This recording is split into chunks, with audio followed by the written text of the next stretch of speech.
দুদিন পরে একটা দিবস আসবে, যে দিবসে এই বিশ্বের কোটি কোটি মানুষ আল্লাহ পাকে সরাসরি অবাধ্য হবে। এমনভাবে অবাধ্য হবে যে মানুষের জায়গায় থাকবে না, মানুষ তার প্রবৃত্তির পাশবিক দাসত্ব করবে। আমরা সেদিকে আসছি ইনশাআল্লাহ, তবে শুরুটা করতে চাই ভিন্নভাবে।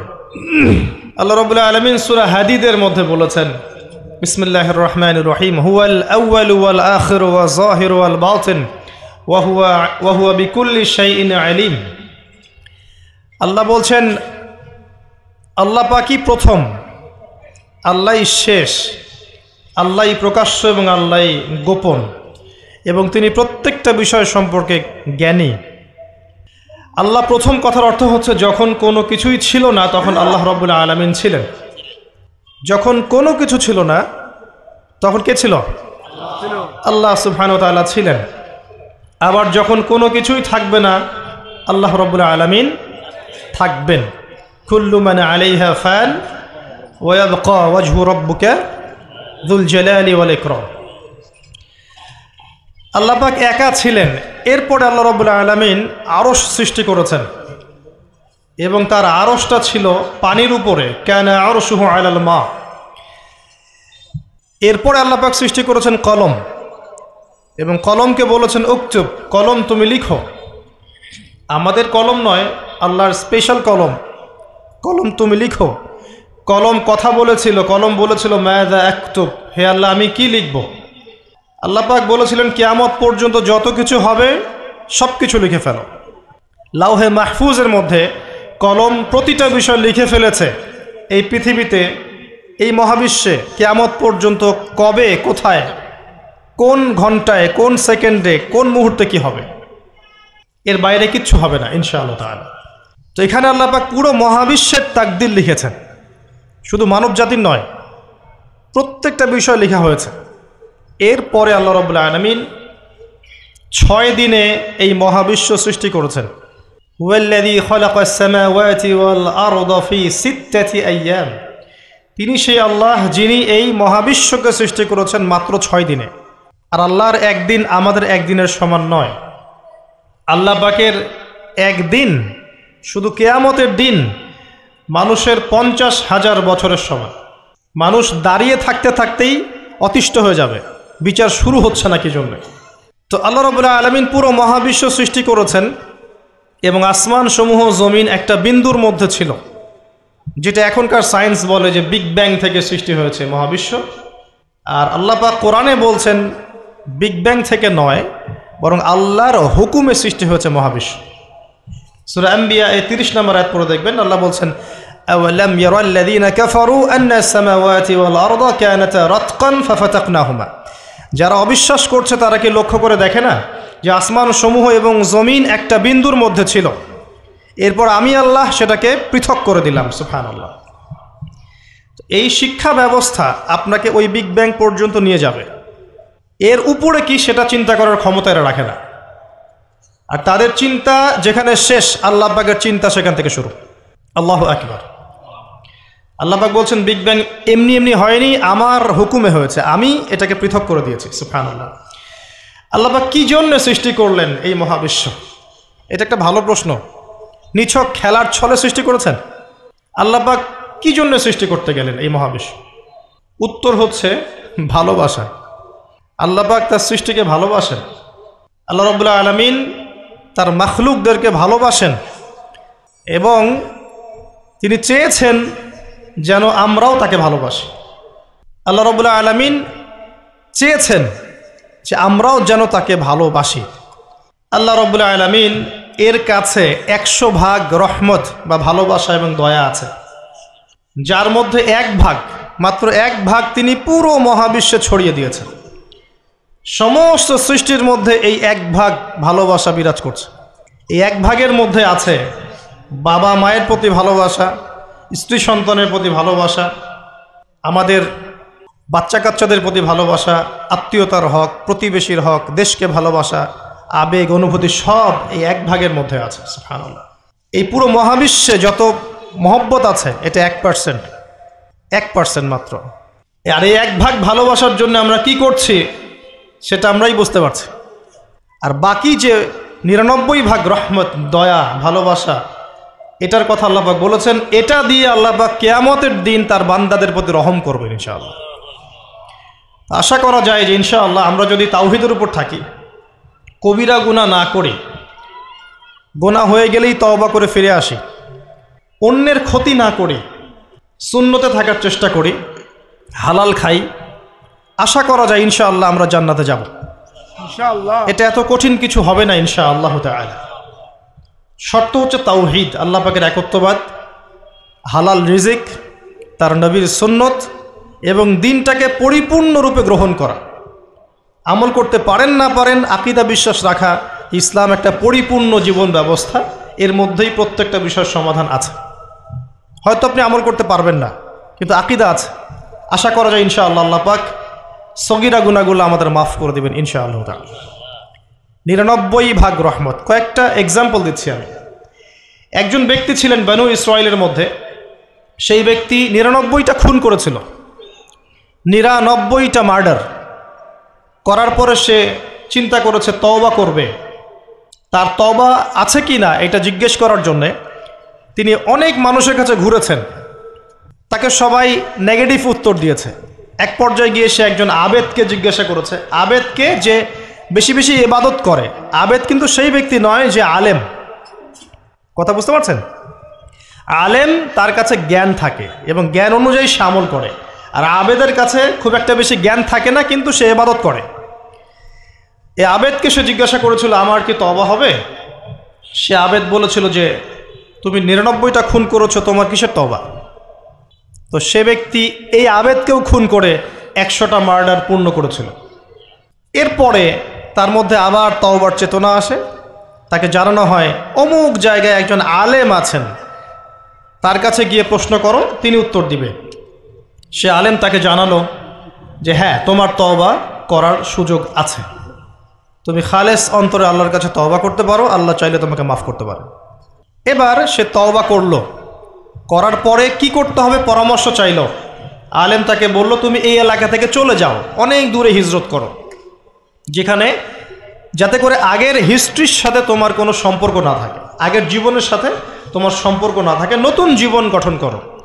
সে যেতে যেতে রাস্তায় মারা গেল এবং আল্লাহ রাব্বুল আলামিন জান্নাতের ফেরেশতা এবং আযাবের ফেরেশতা দুজনকেই পাঠালেন।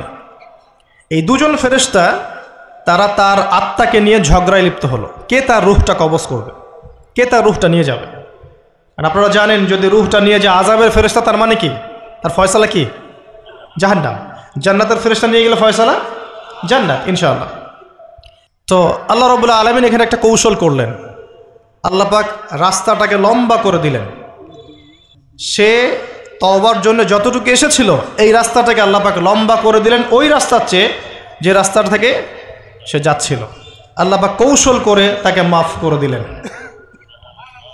আল্লাহ পাক ফেরেশতাদেরকে বললেন রাস্তাটা পরিমাপ করে দেখো, কোন রাস্তার পরিমাপটা বেশি, সে যেখানে যাচ্ছিল সেটা না তওবার রাস্তা? তো তওবার রাস্তার লম্বা বেশি দেখালো, এতে করে আল্লাহ পাক তাকে মাফ করে দিলেন। আলহামদুলিল্লাহ, আল্লাহ পাকের দয়া। একজন মহিলা ব্যভিচারিণী, ব্যভিচার বোঝেন তো? আমি আবার আপনাদের ভাষা খুব একটা বুঝতে পারছি না। তো জিনা তো বোঝেন, হারাম সম্পর্ক, কাছে আসার গল্প শুনেছেন? কাছে আসার গল্প কার কাছে? একজন গায়রে মাহরাম পুরুষ একজন গায়রে মাহরাম মেয়ের কাছে যাবে, এই হলো গল্প। জিনা, ব্যভিচার। একজন ব্যভিচারিণী মহিলা একবার এক কুকুরকে পানি পান করিয়েছিল। কুকুরটা অনেক তৃষ্ণার্ত ছিল, সে তার মোজা খুলে কুয়ার ভিতরে নিয়ে সেখান থেকে পানি তুলে কুকুরকে পান করিয়েছে। এই আমলটার কারণে আল্লাহ পাক এই ব্যভিচারী মহিলাকে মাফ করে দিয়েছেন। আরেকজন ব্যক্তি, তিনিও বনু ইসরাইলের। বনু ইসরাইল কারা ছিলেন তো? কারা? রোহিঙ্গারা?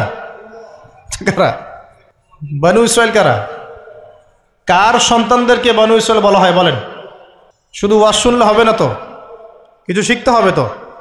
ইব্রাহিম আলাইহিস সালামের দুই ছেলে, কয় ছেলে? একজনের নাম হচ্ছে ইসমাঈল আলাইহিস সালাম, একজনের নাম হচ্ছে ইয়াকুব আলাইহিস সালাম, সরি ইসহাক আলাইহিস সালাম। ঠিক বলেছেন, মাঝে মাঝে এভাবে বলতে হয় যাতে আপনি সঠিক বলছেন না ভুল বলছেন বোঝা যায়। একজনের নাম কি ইসমাঈল, আরেকজনের নাম ইসহাক। ইসহাক আলাইহিস সালামের ছেলের নাম হচ্ছে ইয়াকুব আলাইহিস সালাম। কথা বুঝতে পারছেন? আর ইয়াকুব আলাইহিস সালামের বংশধরদেরকে বলা হয় বনু ইসরাইল। এবার মনে থাকবে ইনশাআল্লাহ। তো এই বনু ইসরাইলদের মধ্যেই বেশিরভাগ নবী এসেছেন। ইউসুফ, দাউদ, সুলাইমান, মুসা, ঈসা সব বনু ইসরাইলের মধ্যেই। শত শত নবী সব বনু ইসরাইলের মধ্যেই। আর ইসমাঈল আলাইহিস সালামের বংশে এসেছেন সর্বশেষ একজন নবী, তার নাম মুহাম্মদুর রাসূলুল্লাহ সাল্লাল্লাহু আলাইহি ওয়াসাল্লাম।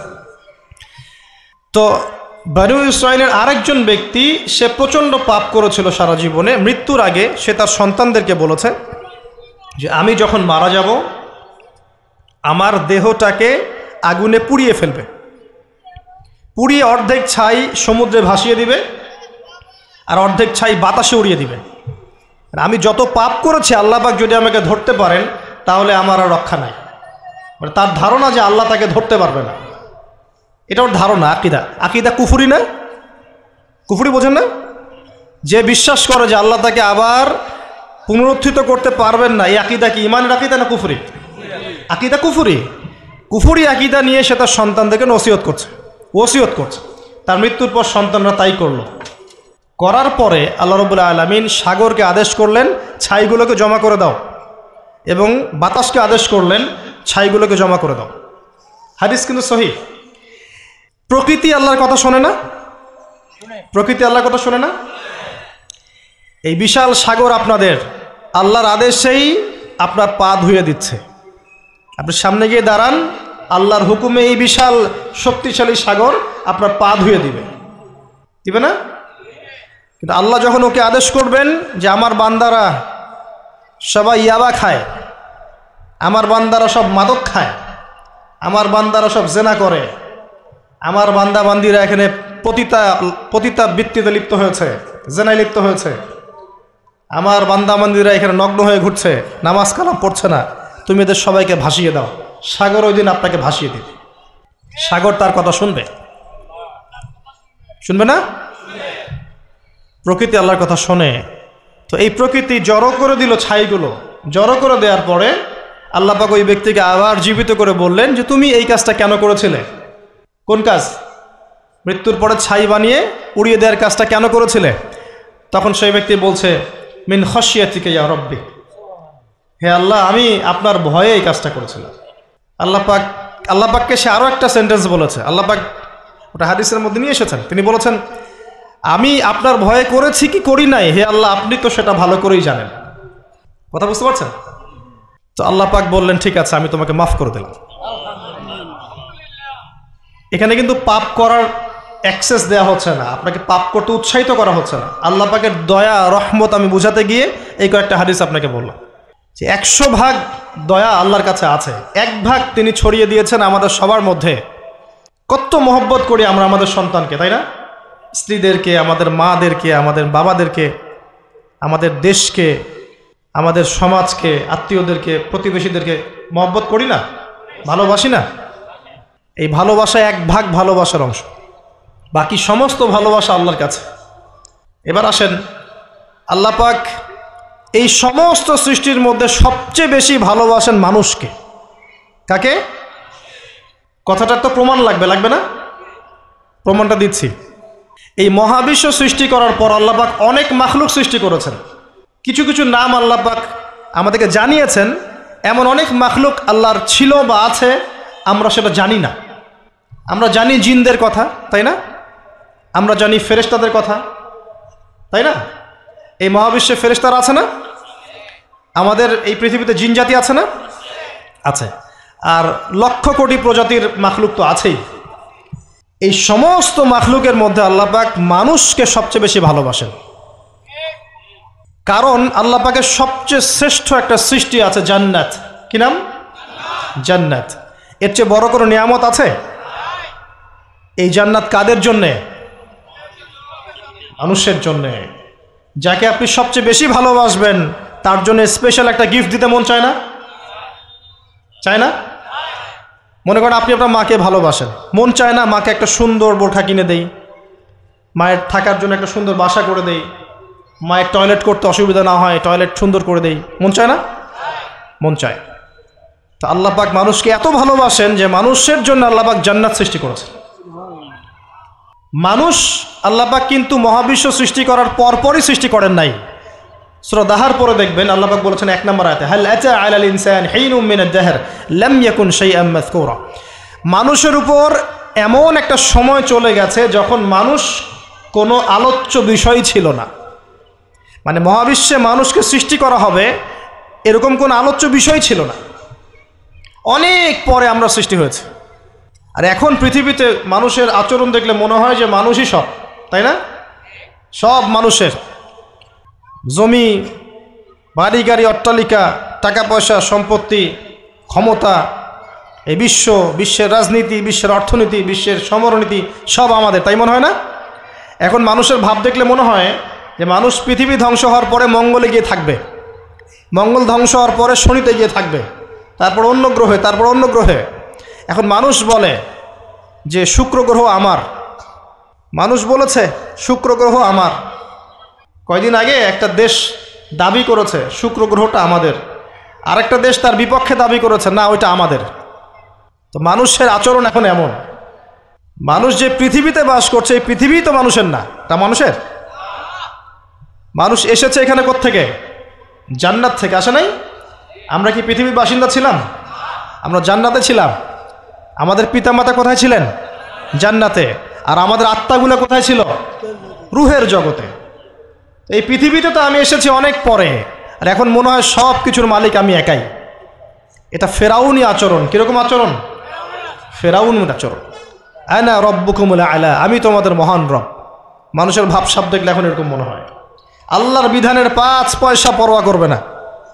দেখাবো আপনাকে, কানের মধ্যে দিনে 5 বার আসছে হাইয়া আলা সালাহ, হাইয়া আলা সালাহ, নামাজ পড়বে না, একটু মূল্যায়ন করলো না আল্লাহ পাকের হুকুমের। জাকাত ফরজ হয়ে গেছে, 10 বছর 20 বছর হয়ে যাচ্ছে, জাকাত ফরজ হয়ে গেছে, জাকাত দেয় না। মানুষ পরোয়া করে আল্লাহর? আল্লাহ বলছেন জেনার ধারের কাছেও যেও না, ও বলবে না এটা কাছে আসার গল্প। মানুষ, আল্লাহ বলবেন সুদ খেও না, ইত্তাকুল্লাহ ওয়া যারু মা বাকিয়া মিনার রিবা, সুদের অবশিষ্ট অংশ সব ছেড়ে দাও। ওয়া ইল্লাম তাফআলু, যদি না ছাড়ো, ফাযানু বিহারবিন মিনাল্লাহি ওয়া রাসূলিহি, আল্লাহ এবং তার রাসূলের সাথে যুদ্ধের ঘোষণা শুনে রাখো। মানুষ বলবে সুদেই অগ্রগতি, সুদেই প্রগতি। এটাই চলছে। মানুষ বলবে যে আল্লাহ বলছেন ওয়ামান লাম ইয়াহকুম বিমা আনজালাল্লাহ ফাউলাইকা হুমুল কাফিরুন, আর এক আয়াতে আছে ফাসিকুন, আর এক আয়াতে আছে জালিমুন। মানুষ বলবে না আমি যেটা লস দিব সেটাই লস, এর বাইরে কিছু নাই। তা আমরা সত্যি আল্লাহকে পরোয়া করি? সত্যিকার অর্থে আদতে আমরা আল্লাহকে খুব একটা পরোয়া করছি না। আল্লাহকে পরোয়া করার অর্থ হচ্ছে আল্লাহর হুকুম আহকাম মেনে চলা। যদি আমি আল্লাহর হুকুম আহকামগুলো মেনে চলি তবেই প্রমাণ হবে হ্যাঁ আমি আল্লাহকে পরোয়া করছি।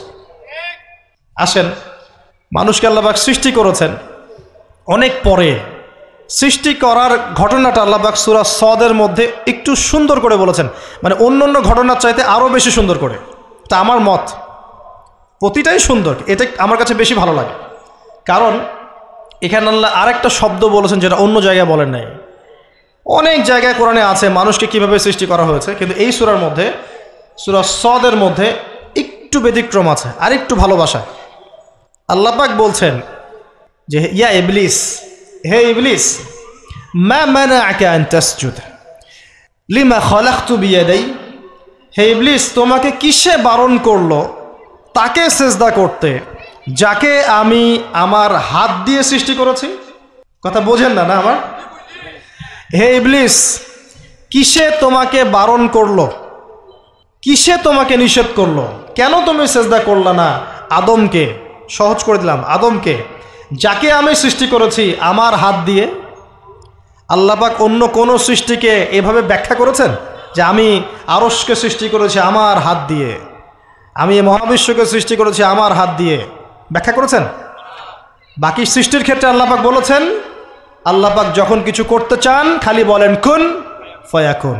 তা আদমের ক্ষেত্রে আল্লাহ পাক বলেননি কুন ফায়াকুন, বলেছেন? কথা বুঝতে পারছেন?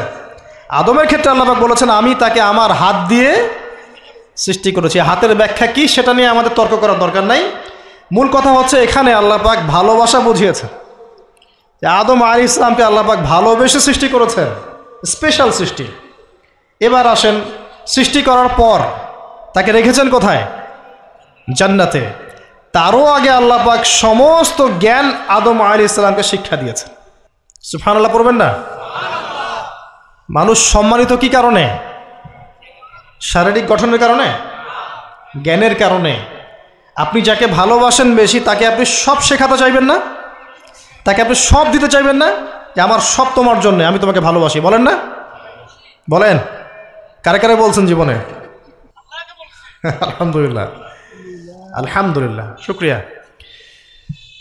এই কথাটা আল্লাহ পাক সূরা বাকারায় বলেছেন যে ওয়াল্লামা আদম আল আসমাআ কুল্লাহা, আমি আদমকে সমস্ত বিষয়ের নাম শিক্ষা দিয়েছি। সুবহানাল্লাহ। এমন শিক্ষা দিয়েছেন যে শিক্ষা আল্লাহ পাক ফেরেশতাদেরকেও দেননি। কারণ তিনি আদম আলাইহিস সালামকে উপস্থাপন করলেন এবং বললেন যে আম্বিউহুম বিআসমাইহিম, এই নামগুলো তুমি বলে দাও। ফেরেশতারা কিন্তু বলতে পারলো না।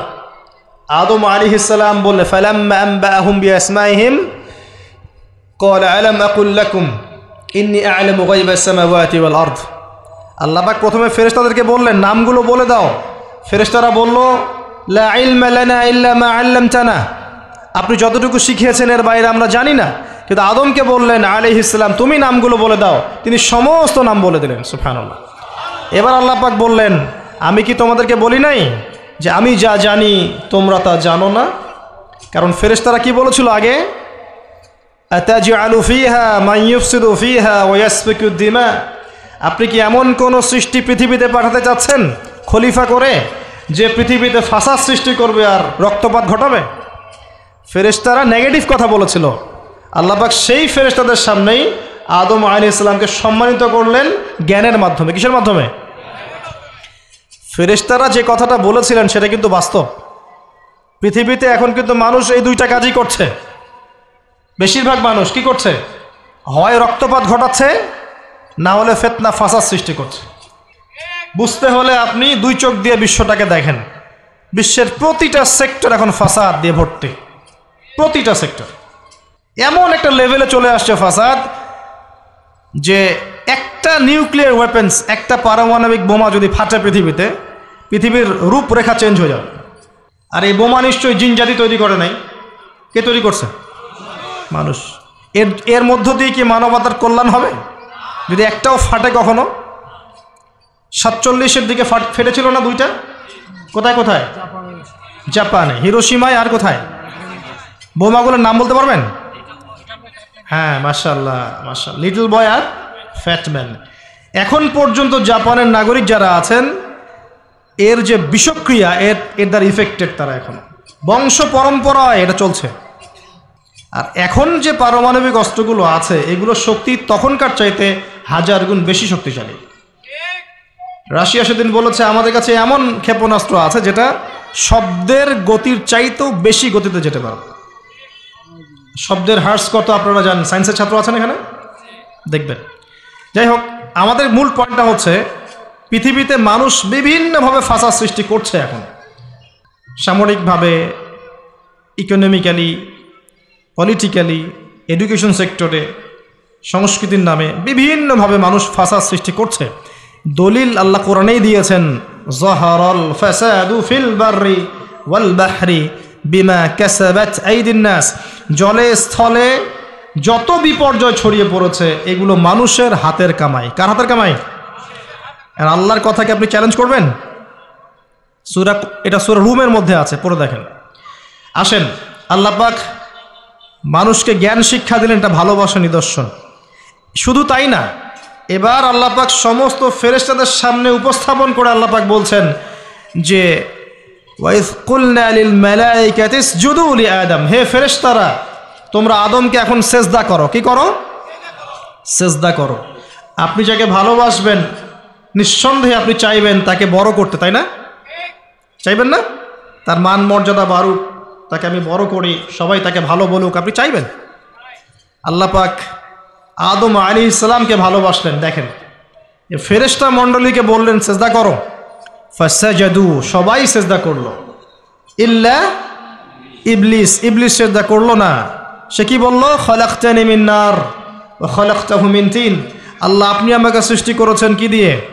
আগুন দিয়ে, আর আদমকে সৃষ্টি করেছেন কাদা মাটি দিয়ে, আমি কেন তাকে সেজদা করতে যাব? আবা ওয়াস্তাকবারা, সে উদ্ধত আচরণ করলো, অহংকারী হলো, এবং এই একটা কারণেই আল্লাহ পাক তাকে চিরস্থায়ী লানত করলেন, চিরস্থায়ী জাহান্নামী ঘোষণা করলেন। ইবলিস চ্যালেঞ্জ করলো যে আমি আদমকে এবং আদম সন্তানদেরকে বিভ্রান্ত করবই, পথভ্রষ্ট করবই, আমি ডান দিক থেকে আসবো। সূরা আরাফ পড়ে দেখেন, ডান দিক থেকে আসবো, বাম দিক থেকে আসবো, সামন থেকে আসবো, পিছন থেকে আসবো, আমি তাদেরকে পথভ্রষ্ট করেই ছাড়ব। আর আল্লাহ পাকও বলে দিলেন যে যারা তোকে অনুসরণ করবে আদম সন্তানদের মধ্য থেকে, ওদের সবাইকে দিয়ে আমি জাহান্নাম পূর্ণ করব না, আউযুবিল্লাহ। আর একটা কথা বলে দেই, এখানে সূরা আরাফের 179 নম্বর আয়াতে এটাও আছে যে ওয়ালাকাদ যারানা লিজাহান্নামা কাসীরাম মিনাল জিন্নি ওয়াল ইনস, প্রচুর জিন আর মানুষকে দিয়ে আমি জাহান্নাম পূর্ণ করব। প্রচুর জিন আর মানুষকে দিয়ে আমি জাহান্নাম পূর্ণ করব। কত জিন আর কত মানুষ আমি জিনের হিসাব জানি না, মানুষেরটা জানি। প্রতি 1000-এ 999 জন জাহান্নামে যাবে, বলেন নাউযুবিল্লাহ। সহিহ বুখারীতে 4 বার হাদিসটা এসেছে, প্রতি 1000-এ 999 জন, মানে ম্যাক্সিমাম। এটা ম্যাথামেটিক্যালি হিসাব করার দরকার নাই, এর মানে হচ্ছে অধিকাংশ মানুষই কি করবে? জাহান্নামে যাবে। এবং এটা আমাদের উম্মতের ক্ষেত্রে এসেছে, 73টা দল হবে, আছে না? 72 দল কোথায় যাবে? জাহান্নামে। এটা বোঝানো হচ্ছে বেশিরভাগ মানুষই কোথায় যাবে? জাহান্নামে। অপরাধ কি ছিল? অপরাধটা বলা আছে এই আয়াতে। 1 নাম্বার, লাহুম কুলুবুন লা ইয়াফকাহুনা বিহা, অপরাধ ছিল যে আল্লাহ পাক হৃদয় দিয়েছিলেন, উপলব্ধি করে নাই। কলব দিয়েছিলাম, উপলব্ধি করেনি, জাহান্নামে যাওয়ার কারণ। ওয়ালাহুম আযানুন লা ইয়াসমাউনা বিহা, কান দিয়েছিলাম, শোনেনি। ওয়ালাহুম আ'য়ুনুন লা ইউবসিরুনা বিহা, 2 চোখ দিয়েছিলাম, দেখেনি। হৃদয় দিয়েছি, উপলব্ধি করে নাই, 1 নাম্বার কারণ। কান দিয়েছি, শোনে নাই। চোখ দিয়েছি, দেখে নাই। উলাইকা কাল আনআম, এরা হচ্ছে গবাদি পশুর মতো। এটা আল্লাহর কথা, আমার প্রতি রাগ করবেন না। আল্লাহ বলেছেন তারা হচ্ছে গবাদি পশুর মতো। দে আর জাস্ট লাইক ক্যাটলস, বাল হুম আদল, বরং এর চাইতেও এরা নিকৃষ্ট এবং জঘন্য। উলাইকা হুমুল গাফিলুন, এরা হচ্ছে গাফেল সম্প্রদায়। আল্লাহর আয়াতগুলো আমাদের কলিজায় আঘাত লাগে না? এখন আমাদের কলবগুলো অনেক শক্ত হয়ে গেছে, মাশাআল্লাহ। সুম্মা কাসাত কুলুবুহুম, একটা আয়াত আছে না সূরা বাকারার মধ্যে, ফাহিয়া কাল হিজারাতি আও আশাদ্দু কাসওয়া, পাথরের মতো শক্ত হয়ে গেছে, বরং তার চেয়ে বেশি শক্ত হয়ে গেছে। দেখবেন আল্লাহর আয়াতগুলো যখন আপনার কলিজা আঘাত করবে না, শক্ত হয়ে যাবে, বুঝবেন আপনার কলবে 2টা জিনিসের অভাব আছে। একটা হচ্ছে আপনার কলব নিয়মিত পরকালকে স্মরণ করে না, নিয়মিত আপনার কলব মৌতকে স্মরণ করে না। 2 নাম্বার হচ্ছে আপনার কলবে কোরআনের তেলাওয়াত পৌঁছাচ্ছে না। এই 2টাই কারণ। কারণ নবী সাল্লাল্লাহু আলাইহি ওয়াসাল্লাম বলেছেন পাপ করলে কলবের মধ্যে কালো দাগ পড়ে। এভাবে পাপ করতে করতে করতে করতে কলবটা কলুষিত হয়ে যায়, দুর্গন্ধ বের হয়, কুৎসিত হয়ে যায়। যদি মানুষ তওবা করে, কালিমা মুছে যায়। তওবা না করলে এটা বাড়তে থাকে। নবীজি বলছেন আমি কি তোমাদেরকে জানিয়ে দিব কোন কাজ তোমার কলবের মরিচা দূর করবে? সাহাবীরা বললেন অবশ্যই ইয়া রাসূলুল্লাহ। তিনি তখন এই 2টা কাজ বলেছেন। 1 নাম্বার, বেশি থেকে বেশি কোরআন তেলাওয়াত এবং মৌতের স্মরণ তোমার কলবকে পরিষ্কার করে দিবেন ইনশাআল্লাহ। এই 2টো কাজ আমরা করতে চাই না। এখনকার সভ্যতায় গিয়ে দেখবেন কবরস্থান সমাজের বাইরে থাকে। একটা সমাজ, এর বাইরে দেখবেন কবরস্থান, দূরে। আর ঢাকা হলে তো কথাই নাই, দেখবেন বনানীতে কবরস্থান, তার আশপাশে মানুষ ছুটছে আর ছুটছে জীবনে, দুনিয়ার জীবিকার তাগিদে। একবার ফিরে তাকানোরও সময় নাই যে ওটা কি, জায়গাটা কি, কোন জায়গা। তো একটা সময় ছিল নবী সাল্লাল্লাহু আলাইহি ওয়াসাল্লামের যুগ থেকে শুরু করে সাহাবায়ে কেরামের যুগে, কবরস্থান ছিল মসজিদের পাশে। কোথায়? এলাকার মূল যে মসজিদ, এর পাশে। মানুষ 5 ওয়াক্ত নামাজে যেত, কবর দেখতো, পরকালকে স্মরণ করতো, জিয়ারত করতো, চলে আসতো। এখন দেখবেন মাসে 1 দিনও কেউ কবরস্থানে যায় না। তো মৌতের কথা স্মরণ হবে কিভাবে? আচ্ছা আসেন মূল জায়গায় আসি। এই 2টা কাজ আপনার কলবের মরিচা দূর করবে। আমি এখানে ওই কারণগুলো বললাম সূরা আরাফের 179 নম্বর আয়াত থেকে, কোন কোন কারণে বেশিরভাগ মানুষ জাহান্নামে যাবে। আল্লাহ পাক আদম আলাইহিস সালামকে সৃষ্টি করার পরে যখন এভাবে ফেরেশতাদের সামনে উত্থাপন করলেন, ফেরেশতারা সেজদা করলো, ইবলিস করলো না। ইবলিস চ্যালেঞ্জ করলো। আল্লাহ পাকও ঘোষণা করলেন যারা ইবলিসের পদাঙ্ক অনুসরণ করবে তাদেরকে দিয়ে আল্লাহ পাক জাহান্নাম পূর্ণ করবেন। বলেন নাউযুবিল্লাহ। আর ইবলিস সম্পর্কে আল্লাহ পাক আমাদেরকে সতর্ক করলেন এভাবে। আল্লাহ পাক বললেন, ইয়া আইয়ুহাল্লাযীনা আমানু, হে মুমিনগণ, লা তাত্তাবিউ খুতুওয়াতিশ শাইতান, তোমরা শয়তানের পদাঙ্ক অনুসরণ করো না। ইন্নাহু লাকুম আদুউম মুবিন, নিশ্চয়ই সে তোমাদের স্পষ্ট শত্রু। আল্লাহ পাক জানিয়ে দিলেন। জানিয়ে দেওয়ার পরে আদম এবং হাওয়া আলাইহিস সালাম তাদেরকে রাখলেন জান্নাতে। কোথায়? যাকে আপনি ভালোবাসবেন তাকে সবচেয়ে শ্রেষ্ঠ গিফট দিতে যাবেন, প্রমাণ। জান্নাতে থাকলেন। একটা পরীক্ষার কারণ আছে। পরীক্ষার কারণ হচ্ছে আমি চাচ্ছি সে আরো বড় পুরস্কার পাক। এটাই পরীক্ষার কারণ। দুনিয়ার জীবনে আমরা এসেছি কি জন্য? পরীক্ষা দিতে।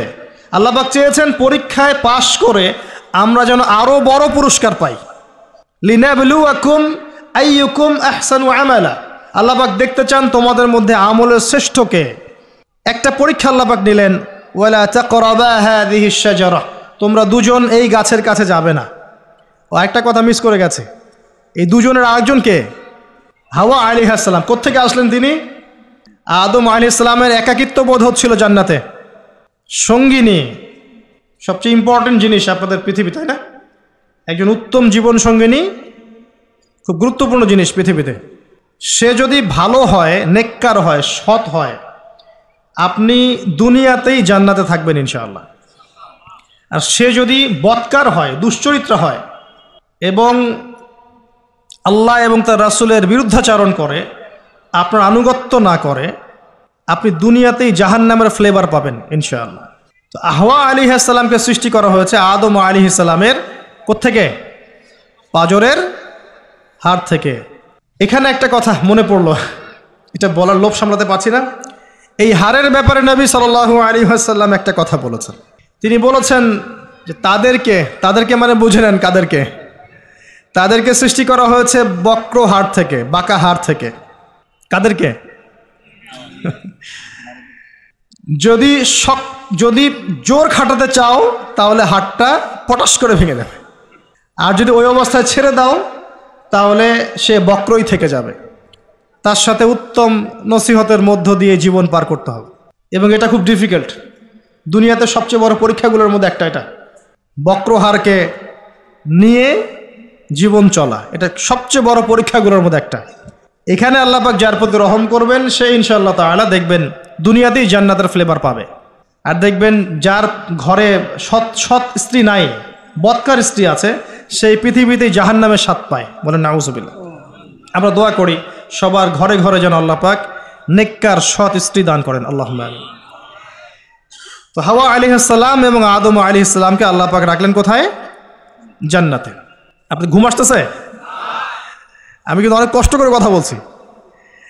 তো জান্নাতে রাখলেন। একটা পরীক্ষা, গাছের কাছে যাবে না। এই গাছের নাম কি এটা বড় কথা নয়, এই গাছের নামটা কি এটা কিন্তু বড় কথা নয়। মূল কথা হচ্ছে পরীক্ষাটা কি। গাছের কাছে যাবে না। গাছের কাছে তারা গেলেন কিভাবে? শয়তান তাদেরকে কি করলো? প্রলোভিত করলো। এক পর্যায়ে তারা আল্লাহর এই বিধানের কথাটা ভুলে গেলেন এবং সেই নিষিদ্ধ গাছের কাছে চলে গেলেন। এবার আল্লাহ রাব্বুল আলামিন এর আদেশ লঙ্ঘন করার কারণে আল্লাহ পাক নারাজ হলেন। নারাজ হওয়ার পরে আল্লাহ পাক তাদেরকে জান্নাত থেকে কি করলেন? পৃথিবীতে নামিয়ে দিলেন। নামিয়ে দেওয়ার আগে একটা ঘটনা ঘটেছে, সেটা হচ্ছে আদম আলাইহিস সালাম অপরাধ করার পরে প্রচণ্ড রকমের অনুতপ্ত ছিলেন। তিনি এত অনুতপ্ত ছিলেন যে কোন ভাষায় তিনি আল্লাহর কাছে তওবা করবেন, কিভাবে আল্লাহর কাছে অনুশোচনা প্রকাশ করবেন, এই ভাষাটা পর্যন্ত তার জানা ছিল না। আল্লাহ পাক কোরআনে বলছেন, ফাতালাক্কা আদামু মির রাব্বিহি কালিমাত ফাতাবা আলাইহি। আল্লাহ পাক আদম আলাইহিস সালামকে তওবার কালিমা শিখিয়ে দিলেন। সুবহানাল্লাহ। কোন কালিমা দিয়ে তুমি তওবা করলে আমি সন্তুষ্ট হব সেটা আল্লাহ শিখিয়ে দিয়েছেন। এটা কি ভালোবাসার নিদর্শন নয়? এটাও একটা ভালোবাসার নিদর্শন যে তিনি আদম আলাইহিস সালামকে ভালোবাসেন, তওবার বাক্যগুলোও শিখিয়ে দিয়েছেন। বলেন সুবহানাল্লাহ। এই তওবার বাক্য কোনটা ছিল? রব্বানা যালামনা আনফুসানা ওয়া ইল্লাম তাগফির লানা ওয়া তারহামনা লানাকুনান্না মিনাল খাসিরিন। এই বাক্য আল্লাহ শিখিয়ে দিয়েছেন। সুবহানাল্লাহ। এই বাক্য দিয়ে আদম আলাইহিস সালাম তওবা করলেন, আল্লাহ পাক তওবা কবুল করলেন, কিন্তু সীমা লঙ্ঘন করার কারণে নামিয়ে দিলেন কোথায়? পৃথিবীতে। এবং পৃথিবীতে আদম আলাইহিস সালাম, হাওয়া আলাইহিস সালাম, ইবলিস, তাকেও নামিয়ে দেওয়া হয়েছে। এবার পৃথিবীতে আল্লাহ পাক দিলেন একটা হায়াত, কারো 100, কারো 200, কারো 30, কারো 40, কারো 10-20, আল্লাহু আলাম, কারো 2000, 1000, 5000, এমনও হায়াত ছিল। এটা আল্লাহ জানেন ভালো। এই সময়টুকুতে আল্লাহ পাক অফুরন্ত নিয়ামত দিলেন, হায়াত দিলেন, পরিবার দিলেন, রিজিক দিলেন, বাসস্থান দিলেন, এমন প্রতিটা বস্তু যা এই জীবনে, এই দুনিয়ার জীবনে প্রয়োজন, আল্লাহ পাক সব কিছু দিলেন। এগুলো কি ভালোবাসা নিদর্শন নয়? ভালোবাসা নিদর্শন। এবং আল্লাহ পাক একটা দর্শন দিলেন, ফিলোসফি, একটা মূলনীতি। মূলনীতি শোনেন, সূরা বাকারার 38-39 নম্বর আয়াতে আছে।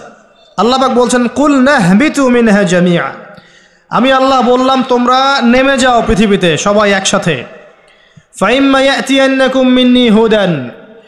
তোমাদের কাছে আমার পক্ষ থেকে হেদায়েত আসবে। প্রত্যেক যুগে যুগে তোমাদের কাছে আমার পক্ষ থেকে হেদায়েত আসবে, আসমানি কিতাব আসবে, নবী রাসূল আসবেন।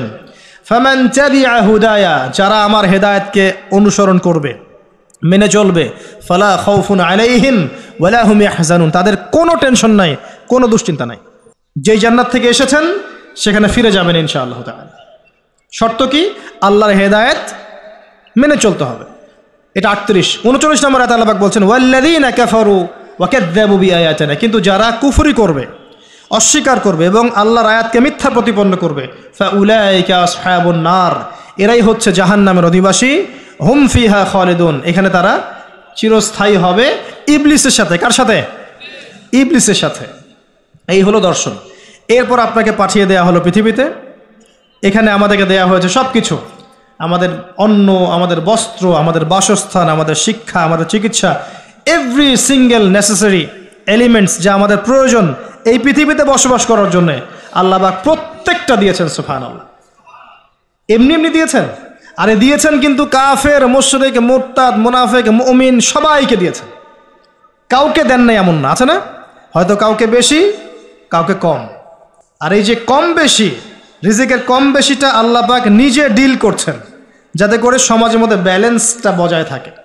যদি একজন রিক্সাওয়ালার চাহিদা না থাকতো, কে আপনাকে ওই জায়গায় পৌঁছে দিত? কথা বুঝতে পারছেন না? একজন যিনি চুল কাটেন, তার যদি চাহিদা না থাকতো, কে আপনার চুল কাটতো? একজন পোশাক নির্মাতা, তার চাহিদা না থাকলে কে আপনার পোশাক নির্মাণ করতো? একজন চিকিৎসক, তার ওই জায়গায় মেধা এবং চাহিদা না থাকলে কে আপনার চিকিৎসা করতো? আল্লাহ পাক এই বৈচিত্র্যের মধ্য দিয়ে এই সমাজের মধ্যে, দুনিয়ার মধ্যে একটা ব্যালেন্স বজায় রেখেছেন।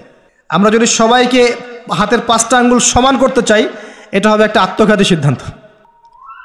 5 আঙ্গুলের মধ্যে পার্থক্য থাকবে, এটাই হচ্ছে হাতের সৌন্দর্য। সব যদি এক সমান হতো, হাত সুন্দর হতো না। আচ্ছা, এবার আসেন ভালোবাসায় চলে আসে। ওই যে 1 ভাগ ভালোবাসা। এবার আপনি পৃথিবীতে আছেন, পৃথিবীতে আল্লাহ পাক আপনাকে বলেছেন যে আমি তোমাকে ভালোবাসি হে আদম সন্তান, আর এটা আমার হক যে তুমিও আমাকে ভালোবাসবে। এটা কিন্তু হাদিসে এসেছে। আল্লাহ পাক বলেছেন, হে আদম সন্তান, আমি তোমাকে ভালোবাসি আর এটা আমার হক যে তুমিও আমাকে ভালোবাসবে। এই পৃথিবীতে আমাদের ভালোবাসার কেন্দ্র কে হবেন? সমস্ত কিছু ভালোবাসার ঊর্ধ্বে কার স্থান হবে? আর আল্লাহ বলেছেন, যদি তোমরা আমাকে সত্যিকার অর্থেই ভালোবাসো, কুল ইন কুনতুম তুহিব্বুনাল্লাহ ফাত্তাবিউনি, যদি তোমরা সত্যিকার অর্থে আল্লাহকে ভালোবাসো, আল্লাহর ভালোবাসা পেতে চাও, তাহলে একটা কাজ করো। কি করো? ফাত্তাবিউনি, কার অনুসরণ করো? মুহাম্মদুর রাসূলুল্লাহ সাল্লাল্লাহু আলাইহি ওয়াসাল্লাম। আপনি আর আমি আমাদের জীবনের প্রতিটা কাজ যদি মুহাম্মদ সাল্লাল্লাহু আলাইহি ওয়াসাল্লামের তরিকা মতো করি, আপনি প্রমাণ করে দিবেন, হে আল্লাহ, আমি তোমাকে ভালোবাসি, এবং আপনিও আল্লাহর ভালোবাসা পাবেন ইনশাআল্লাহ। শুধু তাই নয়, শুধু ভালোবাসাই নয়, ওয়া ইয়াগফির লাকুম যুনুবাকুম, তোমাদের সমস্ত পাপ মাফ করে দেব ইনশাআল্লাহ। আল্লাহু গফুর রহিম, আল্লাহ পাক হচ্ছেন পরম করুণাময়, অসীম দয়ালু। এখন নবী সাল্লাল্লাহু আলাইহি ওয়াসাল্লামকে অনুসরণ কিভাবে করবেন? ঘুমাবেন কার মতো? রাসূলের মতো। উঠবেন কার মতো করে? অজু করবেন কার মতো? বাথরুমে যাবেন কার মতো? বের হবেন কার মতো? নামাজ পড়বেন কার মতো করে? তিলাওয়াত করবেন কার মতো? জিকির করবেন কার তরিকায়? ব্যবসা করবেন কার তরিকায়? চাকরি বাকরি কার তরিকায় করবেন? বিভিন্ন সেক্টরে দায়িত্ব কার মতো করে পালন করবেন? একজনই আপনার উসওয়াতুল হাসানাহ, লাকাদ কানা লাকুম ফি রাসূলিল্লাহি উসওয়াতুল হাসানাহ। একজনকে আল্লাহ পাক রোল মডেল করেছেন। একজনকে কি করেছেন? Role model. তাকে ফলো করলেই ইনশাআল্লাহ আপনি জান্নাতে চলে যাবেন। আর এটা কি শুধু জীবনের একটা ক্ষেত্রে করবেন না সমস্ত ক্ষেত্রে করবেন? আল্লাহ তৌফিক দান করুন। আর নবী সাল্লাল্লাহু আলাইহি ওয়াসাল্লামকে যারা ভালোবাসেন তাদেরকে আপনি ভালোবাসবেন। নবী সাল্লাল্লাহু আলাইহি ওয়াসাল্লামকে যারা ভালোবাসেন তাদেরকে আপনি ভালোবাসবেন। যারা নবীকে ভালোবাসে না তাকে কি ভালোবাসবেন? ভালোবাসার মানদণ্ড কি হবে? আল্লাহর জন্যে ভালোবাসবো, আল্লাহর জন্যেই ঘৃণা করব। এটা আল্লাহর জন্য কাছে আসা, আল্লাহর জন্যই দূরে যাওয়া। আরশের নিচে আল্লাহ পাক যে কয় শ্রেণীর মানুষকে আশ্রয় দিবেন, যে 7 শ্রেণীর মানুষকে, তার মধ্যে এক শ্রেণী আছে এমন 2 ব্যক্তি যারা পরস্পরকে শুধু আল্লাহর জন্যে ভালোবাসে। সুবহানাল্লাহ। কেউ যদি কাউকে আল্লাহর জন্য ভালোবাসে তার উচিত তাকে জানিয়ে দেয়া যে হে অমুক ভাই, আমি আপনাকে আল্লাহর জন্য ভালোবাসি। অমুক দিনী বোনকে বলতে পারে আমি আপনাকে আল্লাহর জন্য ভালোবাসি। এক ভাগ ভালোবাসা দিয়ে পৃথিবী চলছে। এবার আসেন, এই দুনিয়ার জীবনে আল্লাহ পাক রিজিকের পাশাপাশি একজন আদর্শ দিলেন, উসওয়াতুল হাসানাহ দিলেন, তাকে ফলো করতে বললেন। এবং তিনি একমাত্র ব্যক্তি যাকে কবরে দেখানো হবে, প্রশ্ন করা হবে, মান হাযা রাজুল বুইসা ফীকুম। মনে রাখবেন, তিনি একমাত্র ব্যক্তি যিনি আপনার জন্য, আমার জন্য, কবিরা গুনাহগার ব্যক্তিদের জন্য কিয়ামতের মাঠে সুপারিশ করবেন।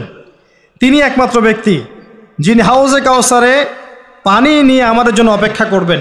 তিনি একমাত্র ব্যক্তি যার সুপারিশ আল্লাহ পাক কবুল করবেন ইনশাআল্লাহু আযজা ওয়া জাল। কিয়ামতের মাঠে যখন সবাই ইয়া নাফসি ইয়া নাফসি বলবে, তিনি একমাত্র ব্যক্তি যিনি বলবেন ইয়া উম্মতি ইয়া উম্মতি। অতএব আমরা সবাই যেন বিনা বাক্য ব্যয়ে মুহাম্মদ সাল্লাল্লাহু আলাইহি ওয়াসাল্লামকে আমাদের আদর্শ মেনে নেই এবং তার সুন্নত অনুযায়ী জীবনযাপন করার চেষ্টা করি। আল্লাহুম্মা আমিন। আল্লাহ তৌফিক দান করুন। এই দুনিয়ার জীবনে ওই এক ভাগ ভালোবাসার মধ্যে আমরা কয়েক শ্রেণীর মানুষকে ভালোবাসি। দেখেন, 1 নাম্বার পিতামাতা, তাই না? 2 নাম্বার স্ত্রী, 3 নাম্বার সন্তান সন্ততি, 4 নাম্বার আত্মীয় স্বজন, পাড়া প্রতিবেশী, এবং আমরা যে দেশে থাকি সে দেশকে ভালোবাসি না? ভালোবাসি। এই ভালোবাসাগুলো কিন্তু বৈধ। এই ভালোবাসাগুলো কি? বৈধ। এখানে একটা বিষয় বুঝতে হবে যে ভালোবাসার ঘৃণা করার মানদণ্ড কে দিবে? আল্লাহ এবং তার রাসূল। এই মানদণ্ডে ভালোবাসবেন। যে ভালোবাসা বা যে আবেগ আল্লাহ এবং তার রাসূলের বিধানের অনুকূলে যায় না সেটা কি করবেন? দুটো বিষয়, পবিত্র ভালোবাসা, আল্লাহ কর্তৃক স্বীকৃত বৈধ ভালোবাসা, এটা একটা। আর একটা এর বিপরীত শক্তি শয়তান কর্তৃক স্বীকৃত ভালোবাসা। আমার কথাটা একটু গভীরভাবে বোঝেন। একটা হচ্ছে আল্লাহর পক্ষ থেকে স্বীকৃত বৈধ ভালোবাসা, এর বিপরীতে হচ্ছে একটা প্রবৃত্তিগত পাশবিক দাসত্ব শয়তান কর্তৃক স্বীকৃত। কথা বুঝতে পারছেন? আল্লাহ কর্তৃক স্বীকৃতের মধ্যে আমরা পিতা মাতাকে ভালোবাসব, বরং পিতা মাতাকে যে ভালোবাসবে না এবং তাদের খেদমত করে জান্নাত লাভ করতে পারবে না, এই সন্তানদেরকে নবী সাল্লাল্লাহু আলাইহি ওয়াসাল্লাম অভিশাপ দিয়েছেন। মায়ের সাথেই জান্নাত জড়িত আছে, পিতার সন্তুষ্টির সাথেই সন্তানের ফয়সালা জড়িত আছে। তো পিতা মাতাকে যে বৃদ্ধ অবস্থায় পেল, তাদের খেদমত করে জান্নাত লাভ করতে পারলো না, এদের জন্য ধ্বংস। নবী সাল্লাল্লাহু আলাইহি ওয়াসাল্লাম বলেছেন আমিন। আমরা এখন একটা সমস্যা দেখতে পারি, অনেক পিতামাতা এসে অভিযোগ করে সন্তান খোঁজ খবর নেয় না, সন্তান ভালোবাসে না, সন্তান হক আদায় করে না। মনে রাখবেন, একজন পিতার একদিনের আত্মত্যাগ আর একজন মায়ের শুধু প্রসব বেদনা, এর হক সারা জীবন তাদের খেদমত করে আমরা শোধ করতে পারবো না। পিঠের চামড়া তুলে পাপোশ বানালেও মা বাবার ঋণ কখনো শোধ হবে না। হবে? কোন সন্তানরা এমন করছে? যেই সন্তানদেরকে পিতা মাতারা আল্লাহকে চেনায় নেই, যেই সন্তানদেরকে পিতা মাতা রাসূলকে চেনায় নাই, কোরআনকে চেনায় নাই, হাদিসকে চেনায় নাই, এই বাচ্চারাই কিন্তু এই কাজগুলো করছে। অতএব এখানে পিতা মাতারও একটা দোষ আছে। সন্তান সন্ততিকে মানুষ করতে হতো আল্লাহ এবং তার রাসূলের আদর্শে মানুষ করতে হতো। যখন আমরা এই আদর্শে মানুষ না করে পশ্চিম আদর্শে মানুষ করেছি, আপনার পিতা আপনার সন্তান তো আপনার খোঁজ নিবে না, স্বাভাবিক। এখানে উভয় পক্ষেই সমস্যা আছে। আমরা রিকোয়েস্ট করব পিতামাতাদেরকে সন্তানদেরকে মানুষ করেন নবী সাল্লাল্লাহু আলাইহি ওয়াসাল্লামের সুন্নাহ মোতাবেক। এবং আমাদের যে জেনারেশন আমরা আছি, যারা যুবক আছি, আমাদের উচিত হবে এটা মনে রাখা যে আমরাও একদিন পিতামাতা হব। আজকে আমরা যা করছি আমাদের পিতামাতার সাথে, কালকে আমাদের সন্তানরাও কিন্তু আমাদের সাথে এটাই করবে, মনে রাখবেন।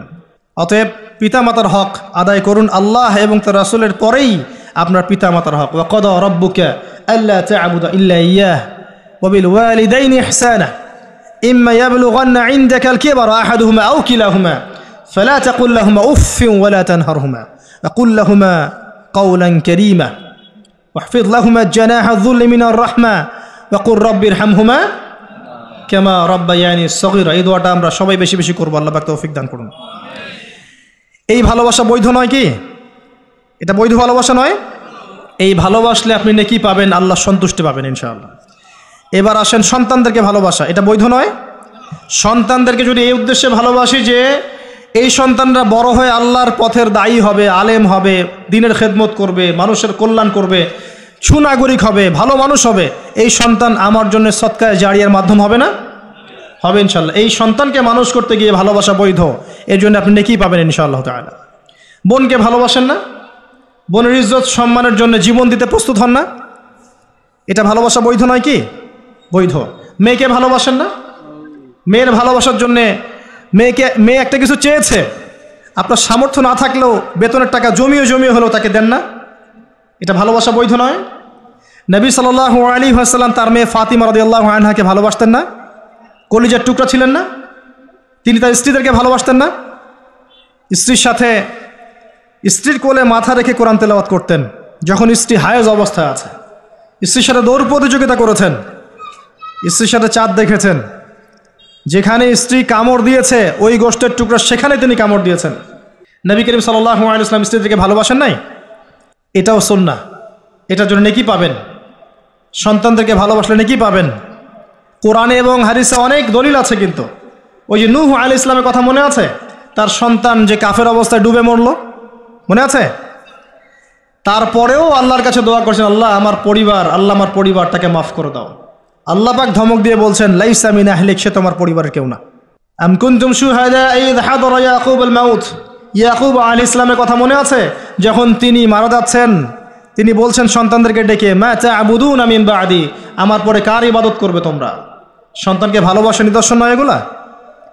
লোকমান হাকিম তার সন্তানকে বোঝাচ্ছেন, ইয়া বুনাই লা তুশরিক বিল্লাহ, শিরিক করো না, শিরিক সবচেয়ে বড় জুলুম, নামাজ কায়েম করো, সৎ কাজের আদেশ করো, অসৎ কাজে নিষেধ করো। সন্তানকে ভালোবাসা নয়? ইউসুফ আলাইহিস সালামের পিতা সন্তানকে ভালোবাসতেন না? আমরা তো সূরা ইউসুফকে মনে করি ইউসুফ জুলাইখার গল্প, তাই না? এটা ইউসুফ আর জুলাইখার প্রেম কাহিনী নয়। সূরা ইউসুফ তার পিতার সাথে তার ছেলের প্রেম কাহিনী। ভালো করে সূরা ইউসুফ বোঝেন। সূরা ইউসুফ পিতার সাথে সন্তানের মহব্বতের কাহিনী। ভালো করে পড়তে শেখেন আর বুঝতে শেখেন। যখন তিনি কাঁদতে কাঁদতে অন্ধ হয়ে গেছেন ছেলের জন্যে, ইয়াকুব আলাইহিস সালাম কাঁদতে কাঁদতে ছেলের জন্য অন্ধ হয়ে গেছেন, প্রায় চোখ নষ্ট হয়ে গেছে। ইউসুফ আলাইহিস সালাম তার একটা রুমাল বা কাপড়ের টুকরা পাঠালেন হাদিয়া, মনে আছে? মনে আছে? আসছে কাপড়, আর তার বাবা যোজন যোজন দূর থেকে বলছেন যে আমি ইউসুফের গন্ধ পাচ্ছি এখান থেকে। কি ভালোবাসা না? কোরআনে অনেক। মূসা আলাইহিস সালামের মা, আল্লাহ পাক বলেন মূসা আলাইহিস সালামকে ভাসিয়ে দিতে, বাচ্চা মূসা সিন্ধুকে ভাসাতে তার হৃদয়টা ব্যাকুল হয়ে যাচ্ছে। আল্লাহ পাক তার কলবটা শান্ত করলেন, ওয়াহি করলেন, ভাসিয়ে দাও। ওই বাচ্চাকে তুলে নিল ফেরাউনের স্ত্রী, সেখানে লালিত পালিত হতে থাকলো সন্তান। মূসা আলাইহিস সালামের বোন পিছু পিছু ধাওয়া করলো, তারপরে বলল, আমি কি এমন কারো খবর দিব যে এই বাচ্চাকে দুধ পান করাবে? পরে এই বাচ্চাকে তার মায়ের কাছে আল্লাহ পাক ফিরিয়ে দিলেন, দেখছেন? এবং যখন আয়াতটা কি জানি, ওয়ারাজa'নাকা ইলা উম্মিক কাই তাকাররা আইনুহা ওয়ালা তাহজান, এটা আমি মূসা তোমাকে ফিরিয়ে দিয়েছিলাম তোমার মায়ের কাছে, যাতে তোমার মা তোমাকে পেয়ে তার চক্ষু শীতল করতে পারে। ভালোবাসা না? কোরআন হাদিস ঘাটতে থাকেন, দেখেন বৈধ ভালোবাসার কত নিদর্শন আছে। এবং এগুলো বৈধ, এগুলোতে আপনি নেকি পাবেন। বাবার প্রতি ভালোবাসা, সন্তানের প্রতি ভালোবাসা, আপনার স্ত্রী সন্তানের প্রতি ভালোবাসা, আপনার স্ত্রীর প্রতি, আপনার প্রতিবেশীর প্রতি আত্মীয়তার হক রক্ষা করলে, আপনি দেশের খেদমত করলে, জাতিকে ভালোবাসলে আপনি নেকি পাবেন, কল্যাণে কাজ করলে নেকি পাবেন ইনশাআল্লাহ। এবার এর বিপরীতে শয়তান, শোনেন এই জায়গাটা একটু ভালো করে বোঝেন, এটা লাস্ট অংশ। এর বিপরীতে শয়তান চেয়েছে কি, যাতে করে আদম সন্তানদেরকে জাহান্নামে নিয়ে যেতে পারে। এই জন্য পবিত্র ডিভাইন বৈধ ভালোবাসার বিপরীতে সে কিছু প্রবৃত্তিগত চাওয়া দিয়েছে আপনাকে, প্রবৃত্তিগত আবেগ, কিছু অনুভূতি, কিছু পাশবিক দাসত্ব দিয়েছে।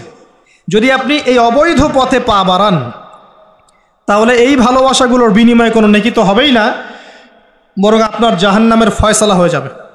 নাউযুবিল্লাহ। শয়তান দুরকম, মানুষ শয়তান, জিন শয়তান। এর পাশাপাশি আছে শেষ জামানার সবচেয়ে বড় ফিতনা মসিহুদ দাজ্জাল এবং তার অনুসারীরা। সব কিছু মিলে তারা আপনার সামনে কয়েকটা টোপ দিয়ে দিয়েছে। এক নাম্বার, আপনাকে দিয়েছে দুনিয়ার প্রতি ভালোবাসা। এক নাম্বার, দুনিয়ার প্রতি ভালোবাসা। যে দুনিয়াকে ভালোবাসবে সে হালাক হয়ে যাবে। যার কলবের মধ্যে দুনিয়ার প্রতি আসক্তি আর ভালোবাসা আছে, সে 100% মন দিয়ে আল্লাহর ইবাদত করতে পারবে না।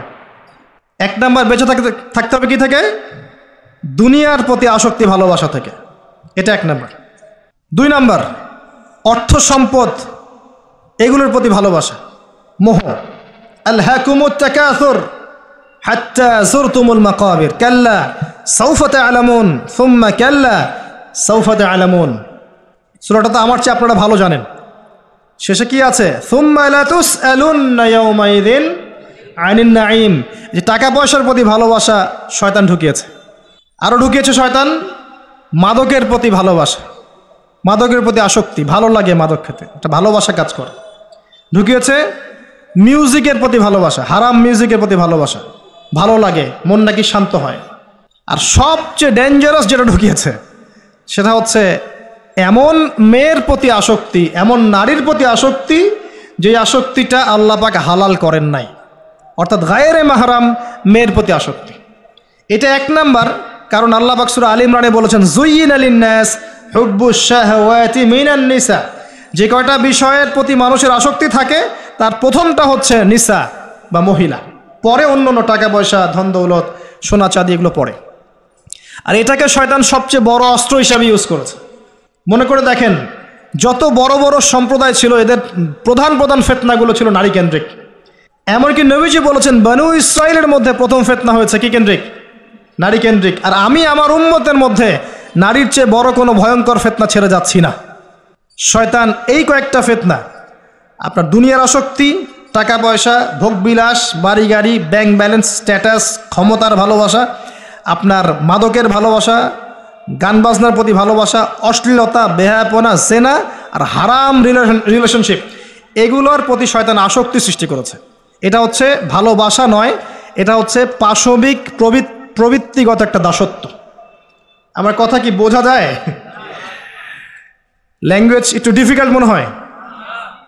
এটা কিন্তু বৈধ ভালোবাসা নয়, যে ভালোবাসলে আপনি নেকি পাচ্ছেন।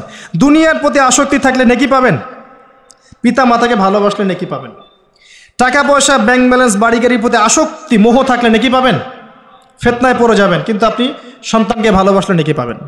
একটা হারাম মেয়েকে ভালোবাসলে নেকি পাবেন, আপনি স্ত্রীকে ভালোবাসলে নেকি পাবেন। স্ত্রীর মুখে ভাত তুলে দিলে নেকি পাবেন, স্ত্রীর মুখে খাবার তুলে দিলে নেকি পাবেন, তার দিকে তাকালে আপনি নেকি পাবেন, তাকে আদর করলে নেকি পাবেন, তার সাথে অন্তরঙ্গ সময় কাটালে আপনি নেকি পাবেন। আপনি মাদক, এই যে গান বাজনা, পর্নোগ্রাফি, মানে ক্ষমতার দাপট, এই বিষয়গুলোকে ভালোবাসলে নেকি পাবেন, নাকি মায়ের সেবা করলে নেকি পাবেন? বৈধ ভালোবাসা, অবৈধ আসক্তি। এখন এই অবৈধ আসক্তিগুলোর মধ্যে একটা হচ্ছে হারাম মেয়েদের প্রতি ভালোবাসা, যেটা এখন এই মুসলিম সমাজের মহামারী বলা যায়। অন্য পয়েন্টসগুলো আজকে আমি বলার সময় পাচ্ছি না, এগুলো নিয়ে অনেকদিন বলেওছি, ইনশাল্লাহ আগামীতে বলবো। দুনিয়া, মাদক, অন্যান্য বিষয়গুলো পরে টাচ করবো ইনশাল্লাহ। আজকে যে বিষয়টা নিয়ে কথা বলার বেশি দরকার, যেহেতু আগামীতে একটা সময় আসছে যখন এই বিষয়টাকে নিয়ে মানুষ বেশি পাপে লিপ্ত হবে, এই জন্য বলছি। এটা হচ্ছে হারাম ভালোবাসা, আল্লাহ পাক বৈধ করেননি। এমনকি কথা বলার সময় আল্লাহ পাক বলেছেন একজন গায়রে মাহরাম মেয়ে যেন পর্দার আড়াল থেকে কথা বলে, কিছু চাইতে হলে যেন পর্দার আড়াল থেকে চায় এবং গলার ভয়েসটা যেন কর্কশ হয়। আল্লাহ লিমিটেশনগুলো দেখেন আর বাস্তবতা দেখেন।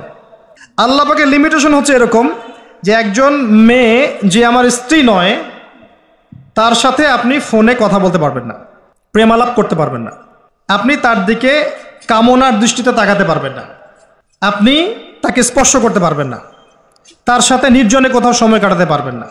আল্লাহর বাইন্ডিংসগুলো দেখেন। একজন নারীর সাথে ফোনে কথা বললেই কিন্তু সেক্সুয়াল সম্পর্ক হয় না, হয়। একজন গায়রে মাহরাম মেয়ের সাথে যদি আপনি বসে কফি খান তাহলে কিন্তু যৌন সম্পর্ক স্থাপিত হয়নি, এখন হয়। তারপরেও আল্লাহ রাব্বুল আলামিন বলছেন ওয়ালা তাকরাবু জিনা, এটার নাম আল্লাহ দিয়েছেন জিনা, আর বলছেন করো না এমনটা নয়, বরং ধার কাছেও যেও না। মানে একটা সীমারেখা দেয়া আছে, একটা মাঠ, এর চারপাশে একটা বাউন্ডারি দেয়া আছে। বাউন্ডারি পর্যন্ত আল্লাহ বলছেন মাঠে ঢুকো না, এমনটা বলছেন না। আল্লাহ বলছেন মাঠের বাউন্ডারির কাছেও যেও না। কথা বুঝতে পারছেন? ফল খেও না, না ওয়ালা তাকরাবা হাদিহি শাজারা, এই গাছটার কাছেও যেও না। মিলাতে পারছি আমি? বুঝতে পারছি? আদম এবং হাওয়া আলাইহিস সালাম এই গাছের ফল খেও না এমন কথা ছিল না, কথা ছিল এই গাছের কাছেও যেও না।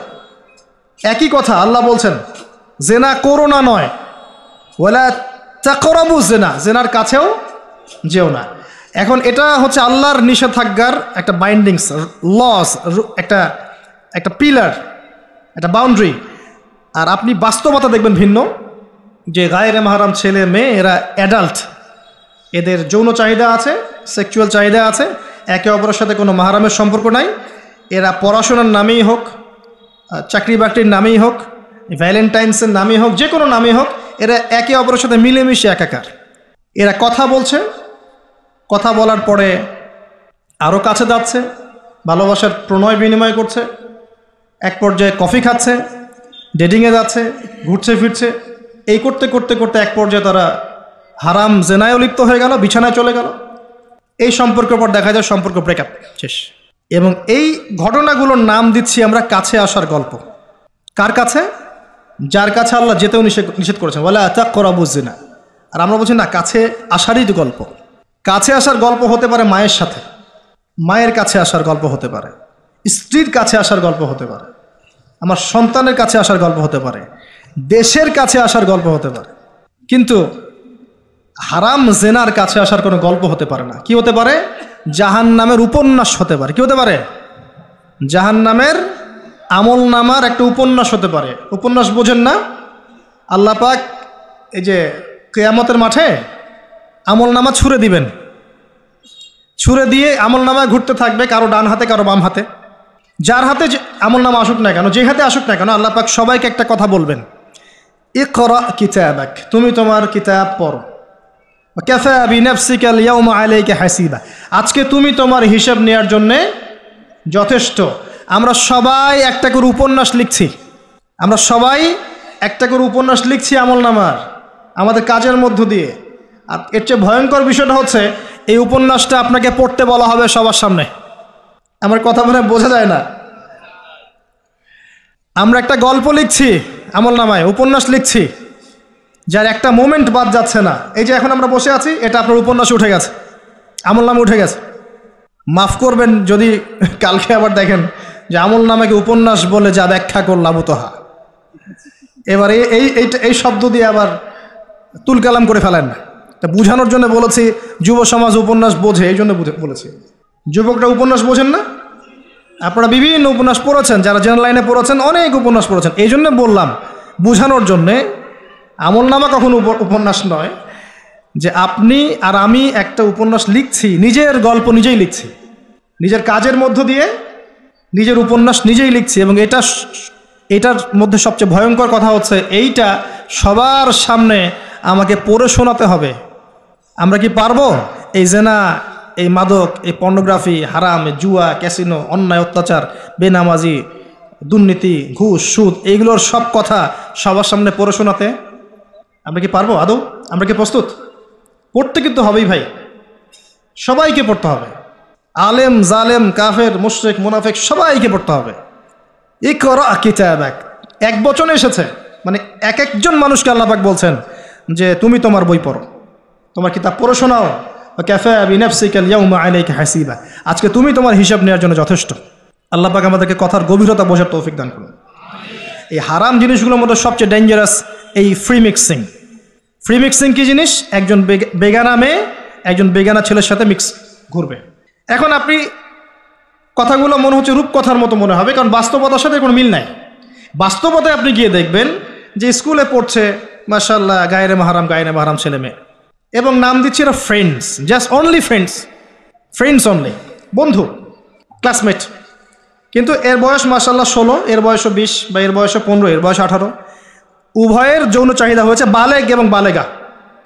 এই বয়সে আসার আরও 5-6 বছর আগে সে বালেগা হয়ে গেছে, এবং তারা কিন্তু আলাদা আলাদা সেকশনে পড়ছে না।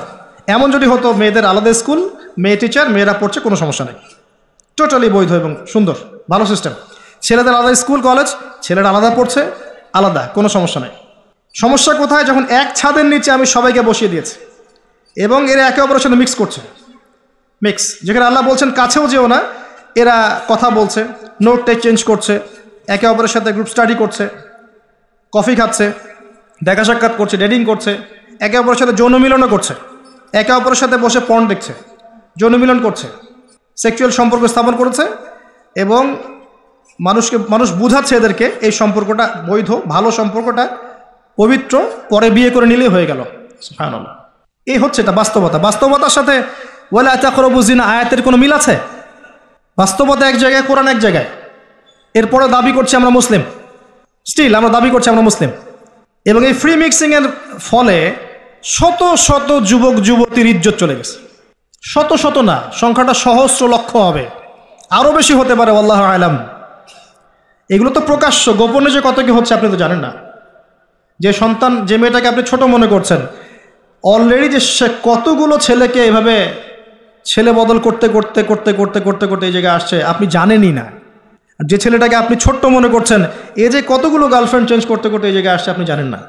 এবং এগুলোকে সে মনে করছে পবিত্র সম্পর্ক, কোনো সমস্যা নাই।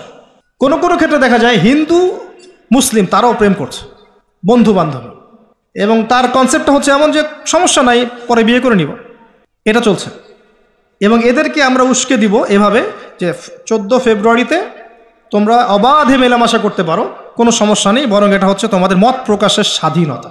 এবং আমরা এটাও বুঝাবো ওদেরকে যে যারা এগুলোর বিরুদ্ধে বলবে তারা মৌলবাদী, তারা সমাজের উন্নতি, অগ্রগতি, প্রগতি চাচ্ছে না। তারা চাচ্ছে না তোমরা এগিয়ে যাও, বরং তারা তোমাদেরকে পিছিয়ে দিতে চাচ্ছে।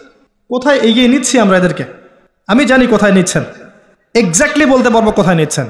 ইলাল নার, জাহান্নামের দিকে এগিয়ে নিচ্ছেন, আর কোনো দিকে নয়। আসেন, এই মিক্সিংটা এখানে শেষ হলো না। এরপরে যখন সে কলেজ লাইফে গেল, সেখানেও দেখবেন সেম দৃশ্য, একই অবস্থা। দেখা যায় কলেজে মাঝে মাঝে আন্দোলন হয় না? আন্দোলনে দেখবেন যে ছেলে মেয়ে একসাথে, ছেলের কাঁধে, মেয়ের কোলের মধ্যে ছেলে মাথা দিয়ে স্লোগান দিচ্ছে, মনে হচ্ছে যেন স্ত্রী। সুবহানাল্লাহ। হ্যাঁ, দেখবেন বিভিন্ন আন্দোলনের সময় দেখবেন কলেজ বিশ্ববিদ্যালয়গুলোতে, আমরা তো পড়েছি, আমরা তো বলতে পারবো, আন্দোলন হচ্ছে, বান্ধবী বসে আছে, বান্ধবীর কোলে মাথা দিয়ে বন্ধু, মনে হচ্ছে যেন স্ত্রী না পাবলিক প্রপার্টি, আল্লাহ ভালো জানে। তা পাবলিক প্রপার্টি যে কেউ ভোগ করতে পারে। এটা কলেজে শেষ থাকলো না, ইভেন স্কুল কলেজের মধ্যে দেখবেন যে আপনি টিচার একজন পড়াচ্ছেন, পুরুষ টিচার, এর চারপাশে মেয়েরা গোল করে বসে আছে ব্যাচ, পুরুষ টিচার মেয়েদের ব্যাচ পড়াচ্ছেন, মেয়েরা সবাই তার গায়রে মাহরাম। দর্শনটা এখানে এরকম না, এরা তো আমার মেয়ের মতো, জাস্ট এইভাবে, তুমি তো আমার মেয়ের বয়স। কথা বুঝতে পারছেন? তুমি তো আমার মামনির মতো। আর ওই মেয়েকে বোঝানো হচ্ছে টিচার তোমার বাবার মতো।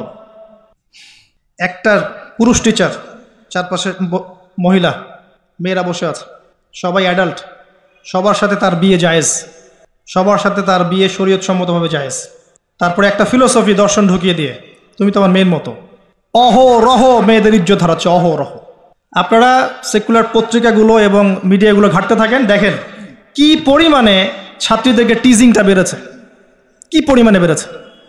এমন অনেক ছাত্রী আছে, আমি বিভিন্ন রাষ্ট্রের নিউজ দেখি যে টিচাররা, একটা স্কুলের টিচাররা মিলে প্রাইমারি স্কুল থেকে শুরু করে হাই স্কুল পর্যন্ত অসংখ্য ছাত্রীকে রেপ করেছে, ভিডিও ধারণ করেছে। এখানে মহিলা টিচাররা ইনভলভ ছিলেন, এমন নিউজ এসেছে। এবং অ্যাসিড দিয়ে মুখ ঝলসে দেওয়ার ভয় দেখিয়ে কাজ করা হয়েছে দীর্ঘদিন ধরে। ভয়ে মেয়েরা কিছু বলতে পারে নাই। আবার সেদিন একটা রেপিস্টের ক্রাইম দেখলাম, র্যাব ধরেছে। র্যাবের অফিসার যিনি ব্রিফ করছেন তিনিও অবাক, যে আমরা অবাক হয়ে গেছি এর ঘটনা দেখে। সে রেপিস্ট কিন্তু মুসলিম না, ভাগ্যিস সে অন্য ধর্মের না। যদি মুসলিম হতো তাহলে এটা নিয়ে আবার প্রচারণা শুরু হয়ে যেত। আমি তার ধর্মের নাম বলবো না, আমি জানি তার ধর্ম এটা শিক্ষা দেয় না। যেভাবে ইসলাম এটা শিক্ষা দেয় না, অন্য ধর্ম এটা শিক্ষা দেয় না। সে কি করেছে, রেপ করার পরে মেয়ে যেন গর্ভবতী না হয় সে সেভাবে তার শারীরিক একটা মেডিকেল ট্রিটমেন্ট করিয়েছে। আমি জানি না, আসলে আমি এইসব বিষয়ে খুব একটা ভালো জানি না। এমন কিছু পদ্ধতি এখন নাকি বের হয়েছে যে যৌন সম্পর্ক স্থাপন করলেও কনসেপ্ট করবে না, ছেলে তার মধ্যে সেটা করিয়েছে, যাতে সে গণহারে রেপ করতে পারে একটার পর একটা, কেউ প্রেগনেন্ট না হয়। র্যাবের অফিসার ব্রিফ করছেন, দেখেন ভিডিও। ফ্রি মিক্সিং, যেখানে যাবেন, কলেজে আপনি যাবেন, আবার দেখবেন কখনো কখনো যে ছেলেদের ব্যাচ পড়াচ্ছে মহিলা টিচার, ছেলেদের ব্যাচ মহিলা টিচার। তুমি তো আমার ছেলের মতো, আর তাকে শেখানো হচ্ছে যে সে তো তার মায়ের মতো। আবার আমাদের ঢাকা শহর অত্যাধুনিক যে প্রতিষ্ঠানগুলো আছে সেখানে গিয়ে দেখবেন যে ফর্মাল ড্রেসে মিস ক্লাস নিচ্ছে, formal dress, shirt pant tie. আবার বিভিন্ন জায়গায় গিয়ে দেখবেন মহিলারা এভাবে শার্ট প্যান্ট গেঞ্জি জিন্স পরে ঘুরে বেড়াচ্ছে, শপিং মলসে, এয়ারপোর্টে, ওইখানে এইখানে সব জায়গায় চারপাশে। এটা তো ফ্রি মিক্সিংয়ের সাথে আরেকটা পাপ হলো কি, নবী সাল্লাল্লাহু আলাইহি ওয়াসাল্লাম বলেছিলেন যে শেষ জামানে এক শ্রেণী মেয়ে বের হবে যারা কাপড় পরেও নগ্ন থাকবে। এরা সেই ক্যাটাগরির যাদের ব্যাপারে আল্লাহ রাসূল বলেছেন তারা জান্নাতে যাবেও না, জান্নাতের গন্ধও পাবে না। শুধু ফ্রি মিক্সিংটাই সমস্যা না, এবং এটা শুধু স্কুল এবং কলেজে সীমাবদ্ধ নেই, চাকরির ক্ষেত্রেও দেখবেন সেম। অফিসের বসের হাতে অনেক মেয়ে নির্যাতিত হয়েছে, বেতন বেশি দেওয়ার কথা বলে, প্রমোশন দেওয়ার কথা বলে। আর মেয়েরা তো একটু অবলা জাতি হয়, তারা একটু অবলা হয়, তাদেরকে একটু মায়া মহব্বত বেশি থাকে, ইমোশনটা বেশি থাকে, তারা খুব বেশি কনভিন্স হয়ে যেতে পারে। ভালো স্বপ্ন দেখিয়ে, রঙিন রঙিন স্বপ্ন দেখিয়ে তাদের কত মানুষ ইজ্জত নষ্ট করে ফেলেছে আল্লাহ ভালো জানেন। এরপরেও দেখবেন, এই সমস্যার পরেও দেখবেন তার উপরে আবার আছে পর্নোগ্রাফি।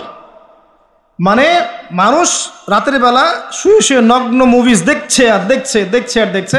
এটাকে উপরের লেভেল থেকে বন্ধ করার কোনো প্রয়াস নেওয়া হয়নি এখন পর্যন্ত। এমন অনেক কান্ট্রি আছে এই বিশ্বের মধ্যে যারা কিন্তু ইন্টারনেট সেকশনটাকে নিয়ন্ত্রণ করে। সব সাইট আমার দেশে চলতে পারবে না। ইভেন আমরা যে হারে ফেসবুক চালাই, চাইনিজরা কিন্তু এভাবে চালায় না। ওদের সামাজিক যোগাযোগ আলাদা মাধ্যম আছে, জানেন, সব জায়গায় একটা রেস্ট্রিক্টেড ব্যবস্থা আছে। পর্নোগ্রাফি যেগুলো দিয়ে ব্লু ফিল্মস দেখানো হয় সারা দেশের মানুষকে, একটা জাতির মানুষকে, এটা তো অ্যাটলিস্ট বন্ধ করা যেত। আর এটা বন্ধ করাটা তো নিঃসন্দেহে কোনো মৌলবাদী কাজ নয়, সন্ত্রাসী কাজ নয়, জঙ্গিবাদী কাজ নয়, তাই কি? এটা যখন আপনি দেখছেন সারাদিন ধরে, সারা রাত ধরে, এই ছেলেপেলেটা ম্যাক্সিমামই আসক্ত এগুলোতে। ইভেন এখন মেয়েরাও এগুলো দেখে। আপনি সেকুলার মিডিয়াগুলো রিপোর্টগুলো দেখেন, তারাই বলছে এগুলো। স্কুলে গিয়ে মেয়েদের ইন্টারভিউ নিচ্ছে, তোমরা কি এটা দেখো? মেয়েরা বলছে যে হ্যাঁ আমরাও দেখি, আমরাও কথাবার্তা বলি যে নতুন একটা আইটেম আসছে, এটা দেখ, এভাবে তারা কথা বলছে বসে ক্লাসের মধ্যে। তো যখন ছেলে মেয়েরা এগুলো অবাধে দেখবে, যুবক যুবতী কিশোর কিশোরীরা, এরপরে আবার ফ্রি মিক্সিং, তার উপরে আবার বেহায়াপনা, নগ্নতা, পোশাক আশাকের পর্দার বালাই নাই, তখন আপনি চিন্তা করেন সমাজটা কি হইতে পারে। আবার এগুলোকে আমরা দিবসের মধ্য দিয়ে উৎসাহিত করছি, কাছে আসার গল্প, আসো আরো জেনা করো। কোথায় ইসলাম আর কোথায় কোরআন আর কোথায় সেই পর্দার, কোথায় কি? আর ওই যে দেখেন একটা মেয়ে মুস্কান, ও তার নিকাব খুলবে না, 200-300 কুকুরের সামনে বলছে আল্লাহু আকবার। তো জান্নাত আসলে কাদের জন্যে? এই অবস্থায় যদি আমরা কেউ খাস পর্দা করছি, এখন যারা আবার খাস পর্দা করছি তাদেরকে আবার বাঁকা চোখে তাকানো হচ্ছে, আবার কাউন্টার। এমনি তো চলছে এগুলো, আর উপর আবার কাউন্টার। মানে একটা জায়গা বাকি রাখছে না শয়তান আপনাকে ফিতনায় ফেলার জন্য। এই অবস্থায় কেউ যদি পর্দা করতে যায়, ওকে আবার বাঁকা চোখে তাকানো হচ্ছে। এ তো ভালো সুবিধার মনে হচ্ছে না। তোমার বোরখার নিচে কি বোমটম আছে নাকি? সাইকোলজিক্যাল আক্রমণ। বোরখা পরে যাচ্ছে স্কুল কলেজে, টিচার কেমন করছে, তার সাথে কেমন যেন আচরণ করছে। এটা কেন পড়ছো? মুখটা খোলো, নাহলে পরীক্ষা দিতে দেবো না। এগুলো চলছে। এরপরেও আরও আছে বিভিন্ন beauty contest, media, movies, cinema, এইসবের মধ্য দিয়ে ঘরে ঘরে ঢুকিয়ে দিয়েছি যে এই ফ্রি মিক্সিং, বেহায়াপনা, নগ্নতা, এটাই প্রগতি, এটাই উন্নতি, এটা অগ্রগতি। ইভেন আমাদের ছোট ছোট বাচ্চারা এগুলো দেখে দেখেই বড় হচ্ছে এখন। জানি না ওরা আবার কোন জেনারেশন হয়ে গড়ে ওঠে, আল্লাহ ভালো জানে। এর উপরে এসেছে সেলফি এবং ছবি ভিডিওর একটা মানে বুদ্ধি প্রতিবন্ধী জেনারেশন। একটু হলেই সেলফিস, ফেসবুকে আপলোড, আবার টিকটক, আবার ইউটিউবিং, আবার নিজে নিজেই হাসে, নিজে নিজেই ছবি তোলে। আর অনলাইনটা অ্যাভেলেবল হয়ে গিয়ে সবার হাতে হাতে স্মার্টফোন যখন গিয়েছে, তখন এগুলো আপলোডিংটা খুব বেশি হচ্ছে। আপলোডিং, আগে ঘটনা ঘটতো সবাই জানতে পারতো না, এখন ঘটলে সারা দুনিয়ার মানুষ এক মুহূর্তে জেনে ফেলবে। তখন একটা খারাপ ভিডিও সবার হাতে হাতে ঘরে ঘরে। এবার এই হারাম ভালোবাসা, এটা ভালোবাসা বলার অপরাধ হবে, এই হারাম প্রবৃত্তির এই নগ্ন দাসত্ব, এই দাসত্বটাকে ভালোবাসার নাম দিয়ে আল্লাহর নাজিলকৃত পবিত্র ভালোবাসাকে চ্যালেঞ্জ করা হয়েছে। এবং বিভিন্ন মানুষ, সমাজের বিভিন্ন শ্রেণীর মানুষকে এই হারামের দিকে ধাবিত করা হয়েছে, যাতে সবাই জান্নাতের কাছে না বরং জাহান্নামের কাছে আসতে পারে। এই হলো অবস্থা। এখন এই অবস্থায় আল্লাহ রাব্বুল আলামিন মুমিনদের জন্য সলিউশন দিয়েছেন সূরা নূরের মধ্যে। কুল লিল মুমিনিন ইয়াগুদ্দুনা মিন আবসারিহিম ওয়া ইয়াহফাযু ফুরুজাহুম, এটা পড়ে আছে আপনার কোরআনে।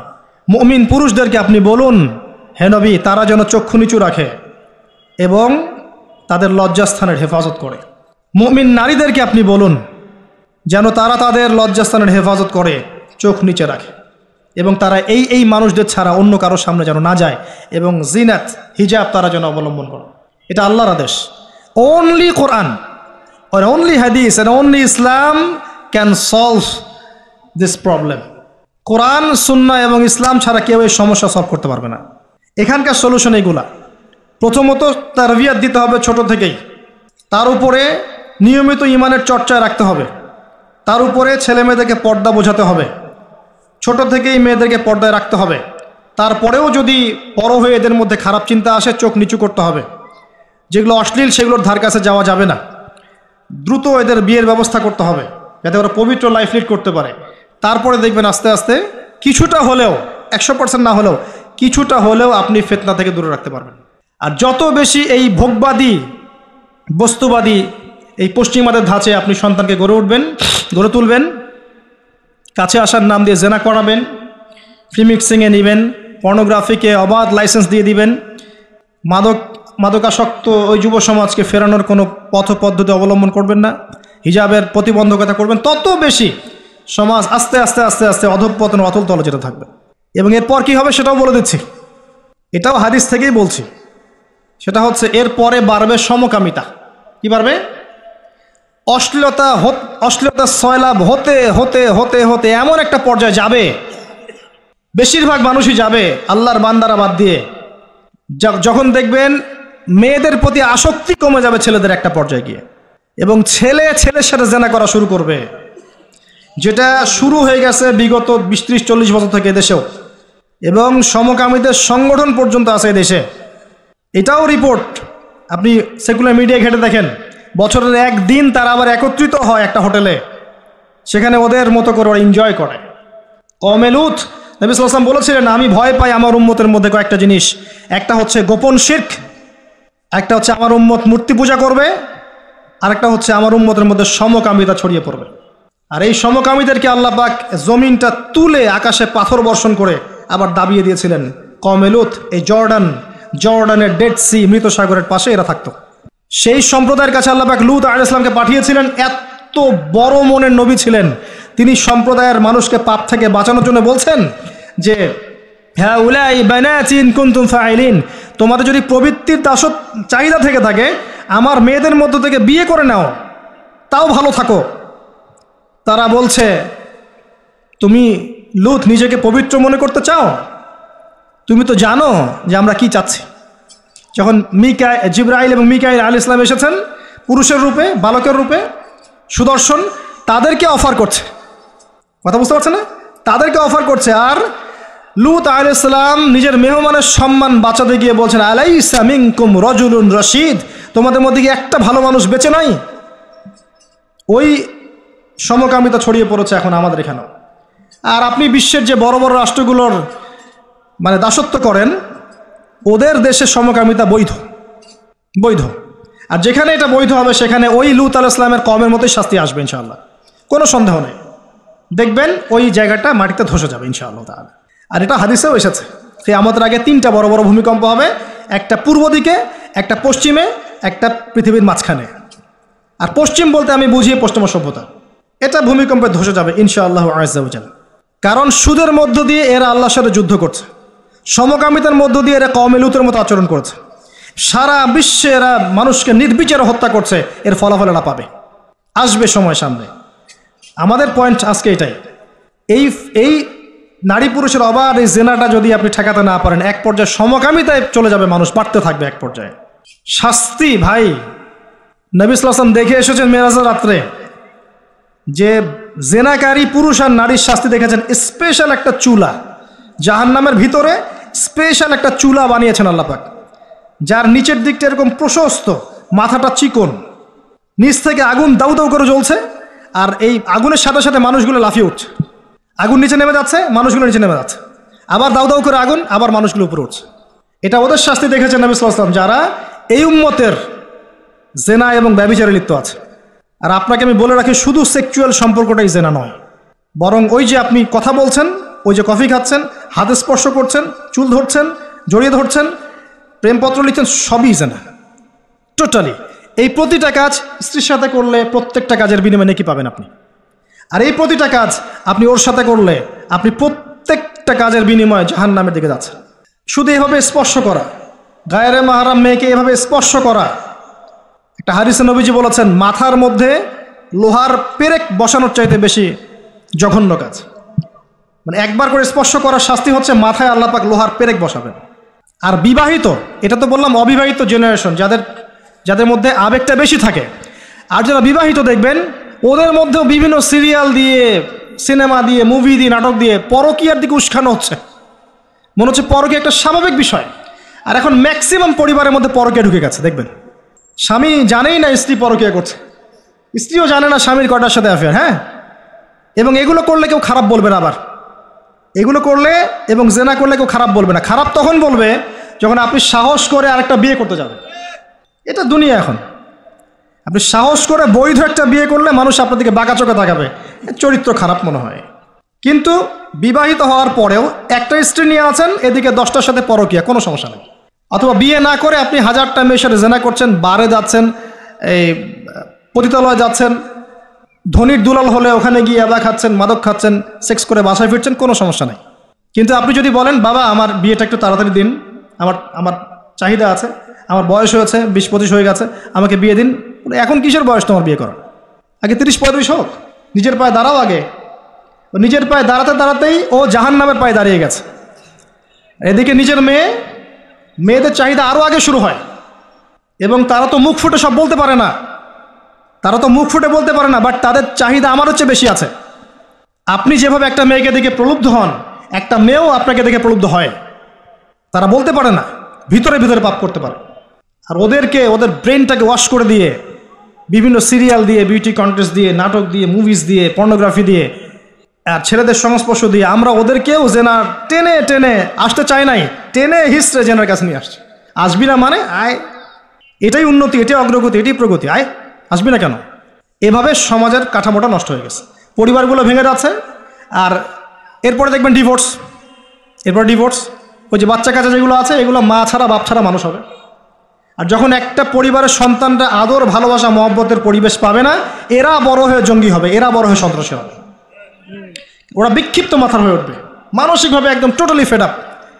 এই হচ্ছে অবস্থা। পরে সমকামিতা বাড়বে, সমকামিতা দিন দিন বাড়ছে। বিশ্বাস করেন এটা এমন একটা আযাব, আল্লাহ পাক এমন সব রোগ ব্যাধি দিবেন। হাদিস এসেছে যখন একটা কম অশ্লীলতায় লিপ্ত হয়, হারাম সম্পর্কে লিপ্ত হয়, জেনায় বেশি বেশি লিপ্ত হয়, সমকামিতায় লিপ্ত হয়, ওখানে এমন সব রোগের উদ্ভব হবে যেগুলো আগে ছিল না।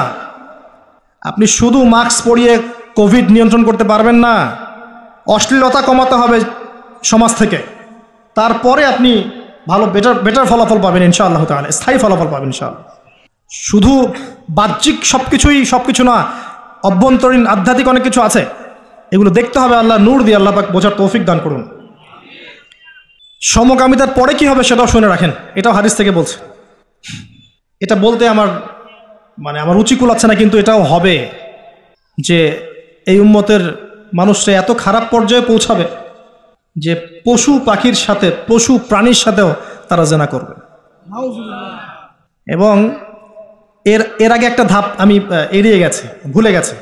সমকামিতার আগে একটা ধাপ আছে, যখন মেয়েদেরকে এভাবে উন্মুক্ত করে দিবেন, মেয়েদের প্রতি আকর্ষণ কমার পরে বাচ্চাদের প্রতি আকর্ষণ আসবে। এই যে বাচ্চাদের প্রতি, এটা এমন একটা যুগে বাস করছি আমরা যে যারা মেয়ের বাবা আমাদের ভয় লাগে কার করলে বাচ্চাকে তুলে দিচ্ছে। এত বিশাল পরিমাণে বাচ্চাদেরকে এখন ধর্ষণ করা হয়, আপনি কল্পনা করতে পারবেন না। স্কুলে, ইভেন অনেক ক্ষেত্রে মাদ্রাসাতে হয়েছে, অনেক ক্ষেত্রে মাদ্রাসায় ঘটনা ঘটেছে, বাচ্চাদেরকে ধর্ষণ করা হয়েছে। যে বাচ্চা বোঝেই না দুনিয়া কি জিনিস, ভালোবাসা কি জিনিস, যৌনতা কি, সে কিছু বোঝেই না, এরকম বাচ্চাকে পর্যন্ত ধর্ষণ করা হয়েছে। ডে বাই ডে বাচ্চাদের অ্যাবিউজিংটা বাড়ছে। খেয়াল করে দেখেন, পড়াশোনা করেন, খোঁজখবর নেন, দেখেন বাচ্চাদের প্রতি সেক্সুয়াল অ্যাবিউশন এবং যৌন নির্যাতন বেড়েছে, প্রচুর বেড়েছে, এবং দিন দিন এটা বাড়বে। যত বেশি আপনি এগুলো উন্মুক্ত করবেন, ফ্রি মিক্সিং করবেন, পর্নোগ্রাফি উন্মুক্ত করবেন, এইসব কাছে আসার গল্প, এইসব দিবস পালন করবেন, তত বেশি এগুলো হবে ইনশাআল্লাহ। এবং লিসেন টু মি, আপনি মনে করছেন আপনি সেফ, আপনি একা খুব ভালো মানুষ, কোশ্চিন কালো নয়। এই ফিতনা আপনার ঘরের দরজায় না আসলে আমার নাম বদলে ফেলবো ইনশাআল্লাহ। এই ফিতনা আপনার ঘরের দরজায়ও যাবে, আমার ঘরের দরজায় আসবে। যদি আমি সচেতন না হই, আমাদের ঘরেও এটা আসবে। একটা পরিবার বাকি থাকবে না, বাকি নাইও একটা পরিবারও। এগুলো আমাদের ঘর দুয়ার পর্যন্ত আসবে। একজন যুবক, সাইকোলজিক্যালি মানুষকে আঘাত করা যায়। একজন যুবক এসে বলেছিল, ইয়া রাসূলুল্লাহ, আমার ইসলামের সব কিছুই ভালো লাগে, কিন্তু আমি জেনা করতে চাই, এটা আমার ভালো লাগে, আমাকে অনুমতি দেন। নবী করিম সাল্লাল্লাহু আলাইহি ওয়াসাল্লাম বলেছিলেন, সাইকোলজিক্যাল আঘাত দেখেন, তিনি বলেছিলেন, তোমার মায়ের সাথে কেউ এরকম করলে তোমার কেমন লাগবে? তুমি কি পছন্দ করবে? তোমার বোনের সাথে কেউ যদি রেপ করে, তুমি কি পছন্দ করবে? তোমার সন্তানকে, তোমার খালাকে, তোমার মামিকে একটা একটা করে বলতে আছেন, তুমি কি পছন্দ করবে? এই আঘাত সেই যুবকের হৃদয়টা ক্ষতবিক্ষত করে ফেলল। তিনি বললেন, না ইয়া রাসূলুল্লাহ, আমি তো কখনো পছন্দ করবো। নবীজি বললেন, তুমি যাদের সাথে এগুলো করতে চাচ্ছ তারাও কারো না কারো মা, কারো না কারো বোন, কারো না কারো স্ত্রী, কারো না কারো সন্তান, কারো না কারো মেয়ে। তিনি হাত বুলালেন, হাত বুলিয়ে দোয়া করলেন, আল্লাহ তুমি এই যুবকের হৃদয়টা পবিত্র করে দাও। এরপরে এই যুবক কোনোদিনও কোনো গায়রে মাহরাম মেয়ের দিকে চোখ তুলে তাকায় না।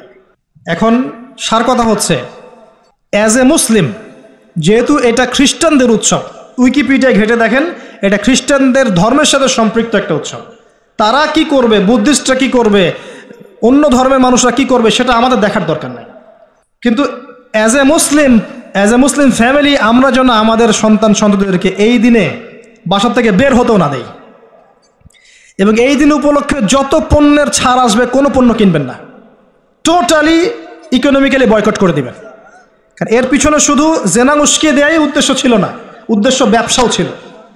এর পিছনে ব্যবসা ও বিজনেস উদ্দেশ্য ছিল। আর এদের চরিত্র আল্লাহ পাক উন্মুক্ত করেছেন সূরা নূরের মধ্যে।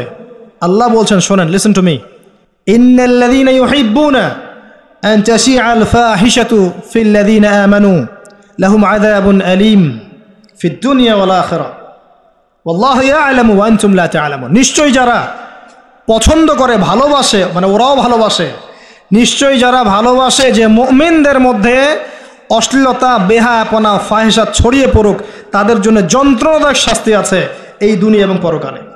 আর এরা কারা? ওয়াল্লাহু আ'লামু ওয়া আনতুম লা তা'লামুন। আল্লাহ ভালো জানেন, তোমরা সেটা জানো না। আল্লাহ বলছেন, ইয়া আইয়ুহাল্লাযীনা আমানু, হে মুমিনগণ, লা তাত্তাবিউ খুতুওয়াতিশ শাইতান, এই শয়তানদের ইত্তেবা করো না, এই জিনা মানুষ শয়তানদের ইত্তেবা করো না। কারণ যে ব্যক্তি তার ইত্তেবা করবে, ওয়া মান ইয়াত্তাবিউ খুতুওয়াতিশ শাইতান ফাইন্নাহু ইয়া'মুরু বিল ফাহশাই ওয়াল মুনকার, যে ব্যক্তি শয়তানের ইত্তেবা করবে, শয়তান তাকে ফাহেশা কাজ এবং মুনকার কাজের দিকে নিয়ে যাবে, ধাবিত করবে। আল্লাহ পাক আরও বলেছেন যে ওয়ালাউলা ফাদলুল্লাহি আলাইকুম, যদি তোমাদের উপরে আল্লাহর রহমত, অনুগ্রহ, ফজল না থাকতো, ও রাহমাতুহু, তার রহমত না থাকতো, মা যাকা মিনকুম মিন আহাদিন আবাদা, তোমাদের মধ্যে কেউ কোশ্চিন কালেও পবিত্র হতে পারতো না। এটা আল্লাহর অনেক দয়া যে আল্লাহ পাক আমাদের প্রতি দয়া করেছেন, রহম করেছেন, তওবা করে পবিত্র হওয়ার পথ করে দিয়েছেন। আল্লাহ পাক শেষে এদের পরিণতিও বলেছেন যে আল খাবিসাতু লিল খাবিসিন ওয়াল খাবিসুনা লিল খাবিসাত। এই খাবিস ছেলেরা, খাবিস পুরুষরা খাবিস নারীদের জন্যে, খাবিস নারীরা খাবিস পুরুষের জন্য, অপবিত্র মেয়েরা অপবিত্র ছেলের জন্যে, অপবিত্র ছেলেরা অপবিত্র মেয়েদের জন্যে। ওয়াত-তাইয়িবাতু লিত-তাইয়িবিন ওয়াত-তাইয়িবুনা লিত-তাইয়িবাত। পবিত্র ছেলেরা পবিত্র মেয়েদের জন্যে, আর পবিত্র মেয়েরা পবিত্র ছেলের জন্যে। উলাইকা মুবাররাউনা মিম্মা ইয়াকুলুন। এই কি বলবো, অশ্লীলতা ধারক বাহকরা যা বলে তাদের থেকে মুমিনরা অনেক পবিত্র। আলহামদুলিল্লাহ। লাহুম মাগফিরাতুন ওয়া রিজকুন কারীম। এই মুমিনদের জন্য আছে মাগফিরাত, ক্ষমা এবং উত্তম সম্মানিত রিজিক। আল্লাহ পাক আমাদেরকে তা দান করুন, আল্লাহুম্মা আমিন। আমরা শেষ অংশে গিয়ে খালি দোয়া করছি যে আল্লাহ রাব্বুল আলামিন আমাদের সবাইকে বৈধ ভালোবাসা বোঝার এবং ভালোবাসার তৌফিক আল্লাহ পাক দান করুন। যাবতীয় রকম অবৈধ প্রবৃত্তির এই পাশবিক দাসত্ব থেকে আল্লাহ পাক আমাদেরকে হেফাজত করুন।